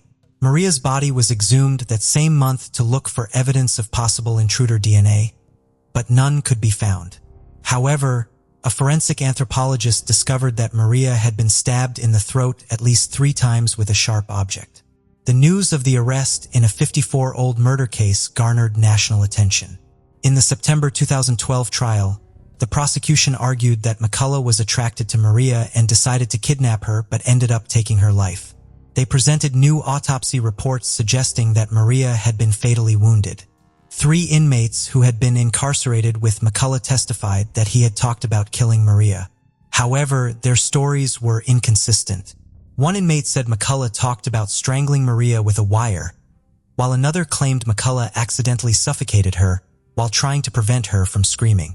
The defense argued that the prosecutors and police were pressured by the Riddle and Tessier families to solve the case and implicate McCullough, even though there was no physical evidence, motive, or indication that McCullough was in the area when Maria was kidnapped. McCullough did not take the stand in his own defense, following his lawyer's advice. On September 1432, McCullough was found guilty of the kidnapping and murder of Maria Riddle and was sentenced to life in prison with the possibility of parole after 20 years. He was 73 years old at the time of the sentencing. In 2015, McCullough, acting pro se representing himself, filed a post-conviction petition seeking to overturn his murder conviction. After the court initially dismissed McCullough's petition as frivolous and without merit, the public defender who had originally represented McCullough at trial and had continued to investigate the case while staying in contact with McCullough, despite no longer being appointed to represent him, asked the court to reconsider the dismissal. In response to the motions, the county state prosecutor, Richard Schmack, who had replaced Clay Campbell in that position, conducted a thorough review of the evidence. This led Schmack to conclude that McCullough could not have committed the crime and was, in fact, innocent. According to Schmack, there was no evidence presented at the trial that clearly established McCullough's whereabouts on the night of Maria Riddle's abduction and supported his alibi. In particular, Illinois Bell telephone records showed that McCullough had made a collect call to his mother that night from a payphone in downtown Rockford rather than from Sycamore, as alleged in his trial. Given the timing of the phone call, the approximately 40-mile distance between Sycamore and Rockford and the icy road conditions, Schmack concluded that McCullough could not have been in Sycamore at the time of Maria Riddle's disappearance. On April 1536, an Illinois Circuit Court judge overturned McCullough's original conviction and sentence and ordered a new trial. McCullough, who still faced charges, was released on bail that day pending the new trial. McCullough was declared innocent of the crime by the DeKalb County Circuit Court on April 1237.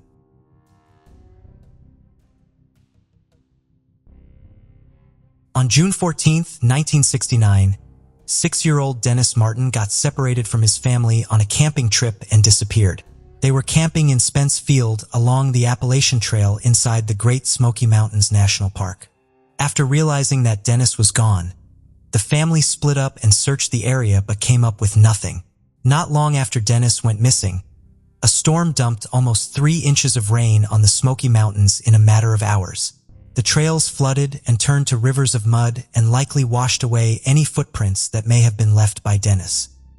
He had wandered away with nothing but the clothing on his back and the shoes on his feet. High winds would drown out the calls for Dennis along with any chance at hearing an answer. The next morning, park rangers began assembling a search crew. Hundreds would volunteer, making this the largest search party in the park's history. With nearly 1,500 searchers, consisting of park rangers and FBI agents to Boy Scouts and Green Berets, they would call me 60 square mile stretch of the park. However, they would come away empty-handed.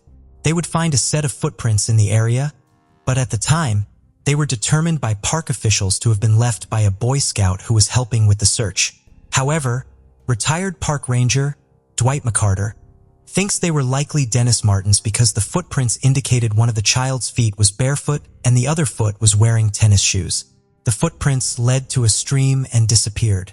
McCarter would say the tracks were not part of the search group because none of the Boy Scouts were searching while barefoot. A sock and shoe were also found. By June 22nd, 56 square miles of ground had been covered and still no signs of Dennis Martin. On June 24th, searchers came across a young boy wearing a red t-shirt and green shorts, the same color of shirt and shorts Dennis had been wearing when he vanished, walking the perimeter road of the Cades Cove campground. It turned out the boy's name was Michael Devlin, and he was camping in the area with his parents. The parents agreed to change the boy's shirt to avoid any further confusion. On June 25th, his family broke camp and returned home to Knoxville without their child, Dennis Martin, and let searchers continue searching the park. More than 1,000 searchers would continue to look for Dennis until June 26th. The search would be cut back, and by June 29th, it was completely abandoned after a final search that day.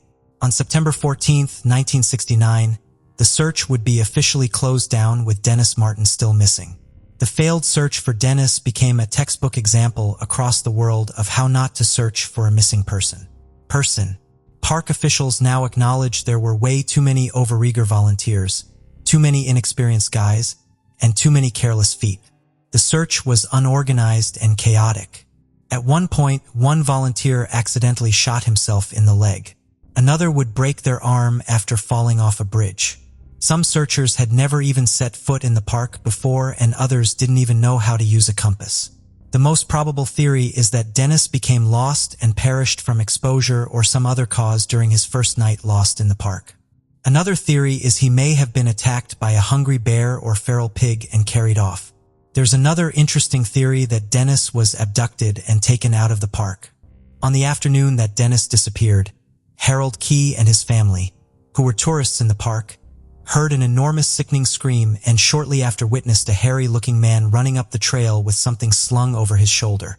FBI and park rangers would say there was little evidence to suggest this was Martin since the family was about 5 miles away from what they saw and that it occurred after Dennis went missing. The family, however, said the objects long over the man's shoulder in the woods was highly visible red, which was the same color as the shirt Dennis was wearing when he went missing. Dennis's father was a big proponent of this last theory and would even offer a $5,000 reward for information, which would be around $35,000 today. Psychics over the years, including Gene Dixon, would offer clues, but nothing has been found. The biggest lead would be from a ginseng hunter who claimed to have discovered the scattered skeletal remains of a small child in Big Hollow, Tremont, which is around 16 miles from Cades Cove. Due to the hunting of ginseng being illegal in the park, he would keep this information secret until 1985. After he informed officials, they did a search of the area but turned up nothing. Due to how unsuccessful the search for Dennis Martin was, the National Park Service reviewed and amended their policy on how to search for missing people. As of today, Dennis Martin has never been found, and this case remains unsolved.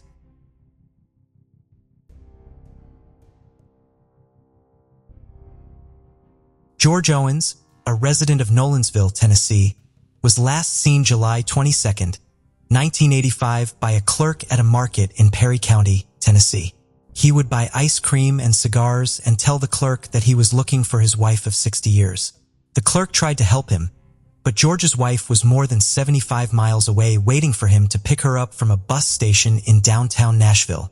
When the clerk couldn't help him, George walked out of the market and would vanish forever. The only trace left was his pristine 1972 green Dodge Dart left on a wooded hill in Perry County. George Owens was a retired custodian from the disinfectant maker Nashville Products Company and was an associate pastor at the New Hope Baptist Church in Nashville. George was a family man and church leader, and according to his family, not the type to disappear without a trace. He was described as well-known and well-liked by the people in his church. He had been married to his high school sweetheart, Eileen, for more than 60 years when the 79-year-old man vanished. She described their relationship as good. "I called him honey and he called me Al," she said. They never had any children but filled their days with the word of the Lord, doing for others and doing for themselves together. The last time Eileen Owens talked to her husband was Sunday afternoon on July 21, 1985. The couple was making plans for him to pick her up at a bus station in downtown Nashville after she had traveled home from visiting relatives in Cleveland, Ohio.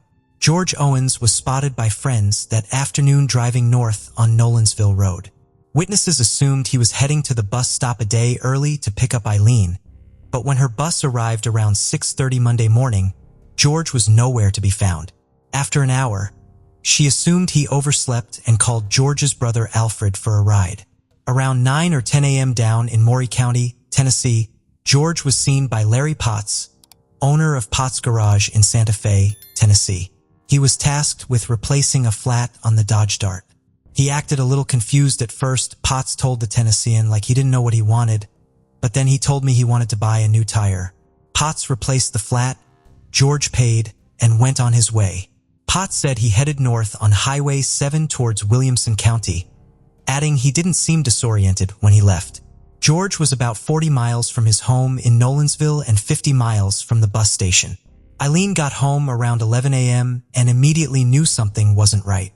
"When I saw that his car wasn't there, I got this funny feeling," Eileen told the Tennessean in 1987. When George didn't come home on Monday night, Eileen called the police to report him missing. Investigators searched the woods, distributed missing person flowers, and offered a $1,000 reward. On Saturday, July 27, 1985, 6 days after he was reported missing, George's car was found more than 100 miles from Nolensville. The car was located near Lobelville in Perry County with a dead battery. The keys were in the ignition, but there was no sign of George except for his cane and suit jacket in the back seat. There were also no signs of foul play or a struggle. A deputy from Perry County said it would be difficult for the car to make it there because the country road was rocky and rough. One of the oddest clues found was the piles of brush and tree limbs found around and in the Dodge Dart. There was also a pack of matches left on the dash, suggesting someone might have wanted to burn the car. For 2 weeks, search parties combed the woods along the remote ridgeline but found nothing. A local TV news station did a story on his disappearance, which turned up several reported sightings, including Potts' tire replacement and the clerk from Lobelville. It would also be discovered that the mechanic who fixed his tire mistakenly gave George directions to Lobelville instead of Nolensville. There was one report that George was seen at a market in Lobelville on July 23, 1985. He reportedly bought ice cream and cigars. The clerk said George told her he was looking for his wife, so she called the local clinic to see if the woman was there. When his wife wasn't found, he left. This would be the last time George was seen alive. His car was found 5 days later and 12 miles from the market. One witness said she saw the Dodge traveling up the dirt road, where it was eventually found with a truck following behind. A short time later, the truck returned along with its unknown driver. There has been no solid evidence on what fate George might have met, but investigators believe he may have been a victim of foul play after leaving the market. Eileen said her husband loved his car and never would have driven it into the woods and left it with the window down and with kindling in the back seat. Another theory holds that he either had a stroke or another medical episode that left him confused and disoriented. He could have parked the car and wandered off into the woods. Investigators have searched Perry and Williamson counties but never found any signs of George. He was declared legally dead in 1993, 8 years after his disappearance. Eileen, his wife, would die in 1989, never knowing what happened to her beloved husband George. As of today, this case remains unsolved. On the night of September 23, 2012, a fire destroyed the home of Bubba and Molly McLaren, killing the couple aged 72 and 70 respectively. Their 2 grandchildren, Chloe Leverett and Gage Daniel, also live with them. The only remains found in the house were those of Bubba and Molly, a pet dog and a pet bird. Law enforcement agencies and forensic scientists sifted through the ashes. They found the remains of the grandparents but no sign of Chloe Leverett or her half-brother Gage Daniel, who were 9 and 7 at the time. Some scientists have hypothesized that the heat of the fire could have erased any remains of the children, but their mother, Cheryl Daniel, doesn't believe it. At the time of the fire, the children were living with their grandparents on a farm in Bedford County. Called Buster by the family, Gage was a special needs child. The Tennessee Department of Children's Services said Cheryl Daniel and Gage's father had been investigated between February 2006 and February 2010, but they wouldn't give any details as to why. It's unclear if the children were living with their grandparents because of the DCS investigations. They were last seen by a neighbor around 6:30 Sunday evening, September 23, 2012. Their Unionville home was engulfed by a fire around 9:30 that same night. According to the TBI, after a 5-day search of the site, fire experts were unable to locate evidence that Chloe and Gage were victims of the fire. The site was searched extensively over 5 days by forensic anthropologists from Middle Tennessee State University, the University of Tennessee, TBI bomb and arson investigators, and experts from the Bureau of Alcohol, Tobacco, and Firearms. All they found was one tooth, which could have been from the children or an animal. They feel like they don't have solid evidence right now to assume these children were in the fire.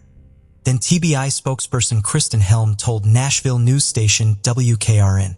That's when the Amber Alert was issued. Cadaver dogs were brought in, infrared cameras were used, and a Tennessee Highway Patrol helicopter flew over the area, but no sign of the children were found. There are no known suspects nor any persons of interest. The TBI continues to follow leads, but there is no indication of where the children could be if they were kidnapped. The internet is flooded with theories as to what happened to the children. The theories range from their small bodies were reduced to ashes to they were kidnapped by an unknown assailant. One thing that continues to fuel the speculation is the unknown cause of the fire. The McLarens were hoarders, and Randall Boyce with the Bedford County Sheriff's Office thinks this was why the fire was so hellish.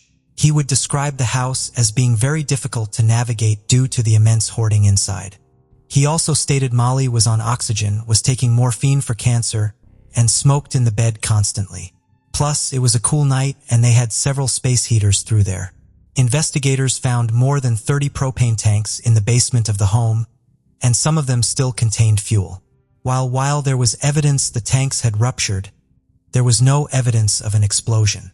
An open door in the basement acted as a draft soaking air and heat from the fire up to the children's bedroom directly above. Boyce said, according to the Daily Herald, the fire burned so hot, it liquefied metal and took 63 gallons of water to quench it. There was nothing left but ashes. Not even a wall of the home was left standing. There wasn't a piece of that house left, Boyce said in the interview. There was nothing, absolutely nothing. All that was left of that house was a little bit of plastic drip from the final eaves. The rest fell in the basement and burned up. The basement was filled with a pile of ashes 4 feet deep, Boyce said. Cremations occur at around 1,500 degrees, but fire experts say it is unlikely the house got that hot.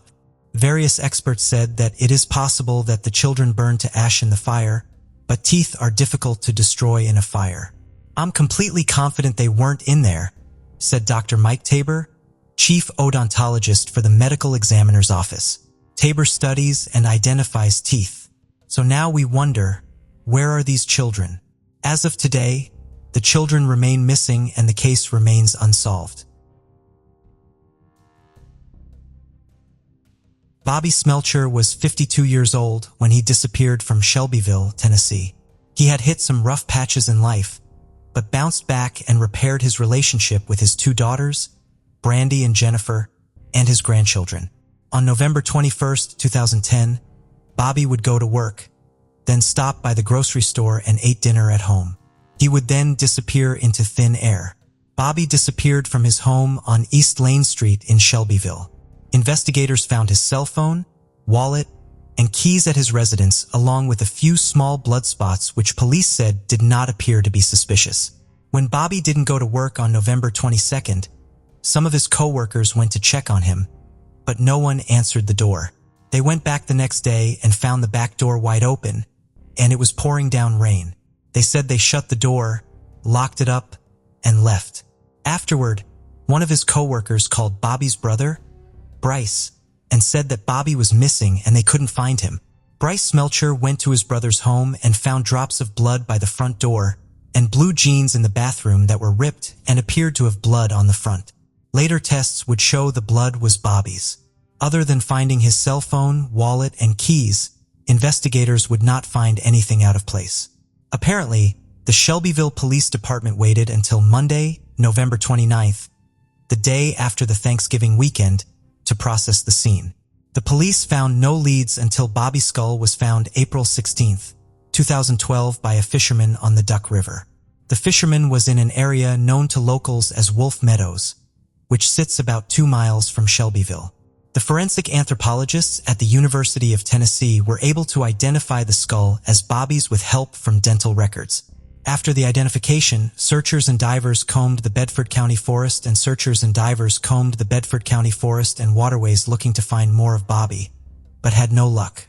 Bobby's sister, Christy Matheson, told the news that more than 300 properties were searched in the years following his death. Because of the lack of additional remains of Bobby, investigators still haven't ruled a cause of death in this case. Officially, investigators have had no leads in tracking down the answer to what happened to Bobby Smelchure. Unofficially, locals believe someone with a score to settle made Bobby disappear, but there is little to back up these rumors. As of today, Bobby's case remains unsolved.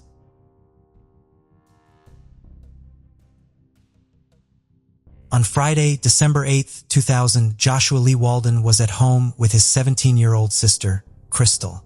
Josh was trying to fix his bicycle. At some point during the day, his sister, Crystal, would call out for Josh, but he would not answer. She assumed he had gone to a friend's house to finish fixing the bike. As the day went on, there was still no sign of Josh. His sister would begin to get very worried, and around midnight on December 9th, she would call the police and report Josh missing. A search party would begin looking for Josh through the day but were unable to locate him. Neighbors have recalled seeing Josh riding his red bicycle through the neighborhood but thought nothing of it because that was normal. On December 10, 2000, after a day of searching, his brother Jonathan Walden was with friends combing the woods on Missionary Ridge near his family's home in Chattanooga, Tennessee when they made a horrible discovery. Jonathan would stumble over a small, shoeless human foot sticking out from under some leaves. He refused to look at the face of the body that was hiding under the leaves and would rush back to his father, Johnny Walden, to tell him what he had found. Investigators would block off the area where the body was found to start their investigation. Later that day, they would confirm that the body found was that of Joshua Lee Walden. A forensic examiner was brought in and determined that Josh had died from suffocation, not from strangulation, but from his body being compressed. Someone or something had sit on top of Josh, preventing him from breathing, resulting in his death. Evidence would show that he had not been sexually assaulted, but he had some scratches on the side of his face and nose. The most interesting thing is Josh's feet were both bare. See, Josh had a very interesting quirk. He loved wearing shoes and refused to take them off even when he went to bed. Usually, his parents would wait until he was asleep and take them off. Josh would wake up the next morning and be furious at his parents for doing this. Investigators would find no socks or shoes on Josh or near his body. Investigators would keep the worst detail of the murder scene to themselves and would not release the information until over a year later. Whoever killed Josh tried to cover up the evidence by pouring muriatic acid on the body. Muriatic acid, or hydrochloric as it's known today, causes very severe burns to the skin. Investigators would say that Josh's killer would have had access to the acid and would not have had to buy it after the murder. Investigators believe Josh's killer was either from the neighborhood or had spent a lot of time there and was very familiar with the area. The killer most likely worked in a job that gave them the access to the muriatic acid. They would also search nationally for other crimes that were similar but found nothing.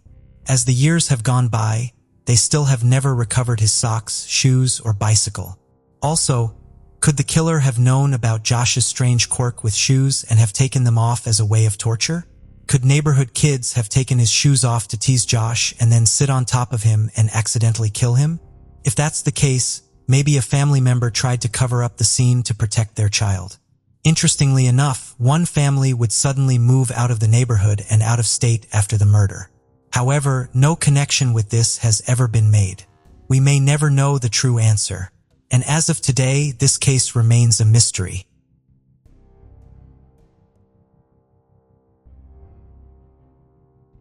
The Kimberly Rymer case. Kimberly Rymer, or Kim, as her close ones called her, was born on May 18, 1980. She was a well-liked smart student and a cheerleader who lived in Alabama with her dad, Kenneth Rymer, her mom, Sue, and her 19-year-old sister, Kirsten, lived nearby, just over the Florida border. Even though her parents were divorced, they got along well and did their best to make Ken and Kirsten happy. Ken loved playing on the girls' softball team and was looking forward to her senior year in high school. She was friendly and outgoing. She liked thinking about the future and planned to study physical therapy at the University of South Alabama. On August 15, 1997, the day after she took her senior year photos, 17-year-old Kim played a softball game and went out with friends. She ended the night visiting her boyfriend and was seen parking her car at her dad's house just before her midnight curfew. Her dad was away that night, so she had the house to herself. She had plans to wake up early the next day to go to the school for parking space assignments for the upcoming year. When Kenneth came back early Saturday morning, the house was empty. He wasn't too worried as Kim sometimes went shopping with her mom on weekends. But by the next day, when Kim still hadn't returned, he called his ex-wife, and they realized no one had seen Kim since Friday night. They called the police in a panic. The first 48 hours are crucial in any missing person case, and much of this time had already passed. It had been over 36 hours since anyone had seen Ken. The police found out that she had come home after seeing her boyfriend around midnight. It seemed there was some struggle in her room. Her pillow was on the floor, and a picture had fallen off the wall. All her belongings, including her purse, glasses, keys, and money, were still in her room. It looked like she had left without her shoes, which was very unusual. This, with signs of forced entry, led the police to think Kim was likely kidnapped from her room sometime after midnight but before 6 a.m. Her friends said Kim was very happy with her life. She wasn't the type to run away. She was close to her family and didn't have personal problems. The police talked to Kim's boyfriend, whom she had been seeing for 2 weeks and her parents didn't know about. He was around 20 years old, divorced, and had a young child. He passed a lie detector test and was ruled out as a suspect in her disappearance. Was a small town of about 6,900 people and was considered a very safe place for families. Violent crimes were rare, and people usually didn't lock their doors. Kimberly Rymer's disappearance shocked the community and broke their sense of safety. The local police quickly understood they needed help and called in the FBI. Despite local searches for Kimberly, no leads were found, and her family and boyfriend were cleared as suspects. The police noted several calls made from Kimberly's house to a Florida number around the time she was believed to have been kidnapped. It was suspected that the kidnapper had made these calls. Despite the efforts, the caller couldn't be connected to the Florida number, and it was suspected that Kimberly might have been taken across state lines. Searches in both Alabama and Florida yielded no results. Jeremy Garth Anderson, 27, soon became a suspect. He was dating Kimberly's older sister, and he had a key to the house where Kimberly lived. He was the son of a retired Walton County detective.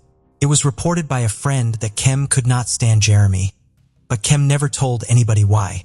Jeremy lived in Ponce de Leon, Florida, and was the only person close to the case who refused to talk to investigators or undergo a polygraph test.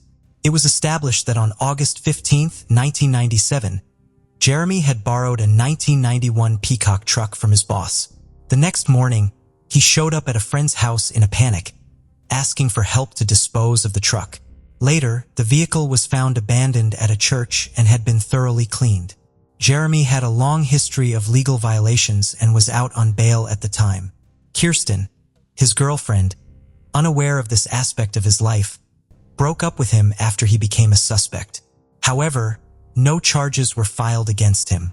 Search planes flew over the area, volunteers covered miles of terrain, and family and friends posted thousands of missing person posters across the county, while detectives interviewed anyone who had been in contact with Ken.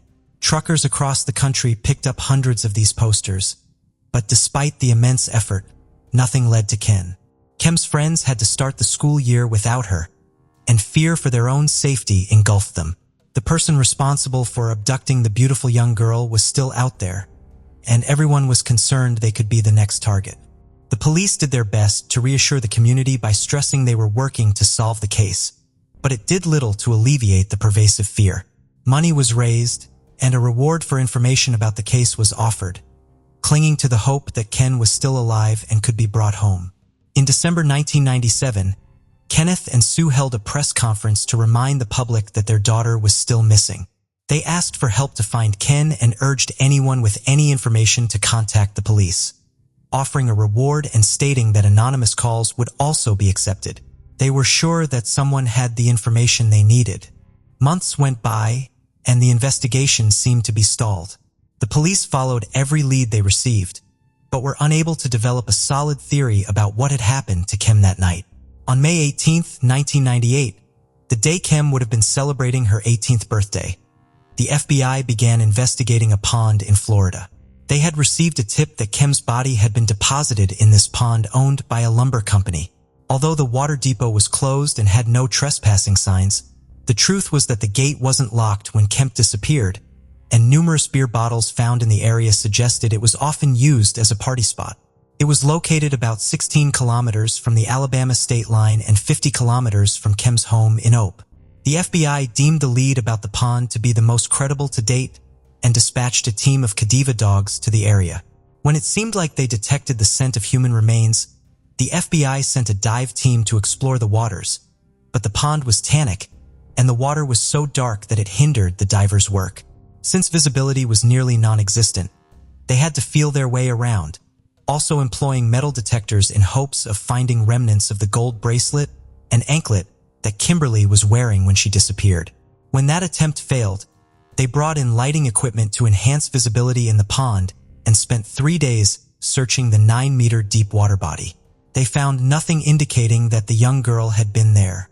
Over the years, the FBI, along with local police, conducted hundreds of searches for Kimberly on land and in the water.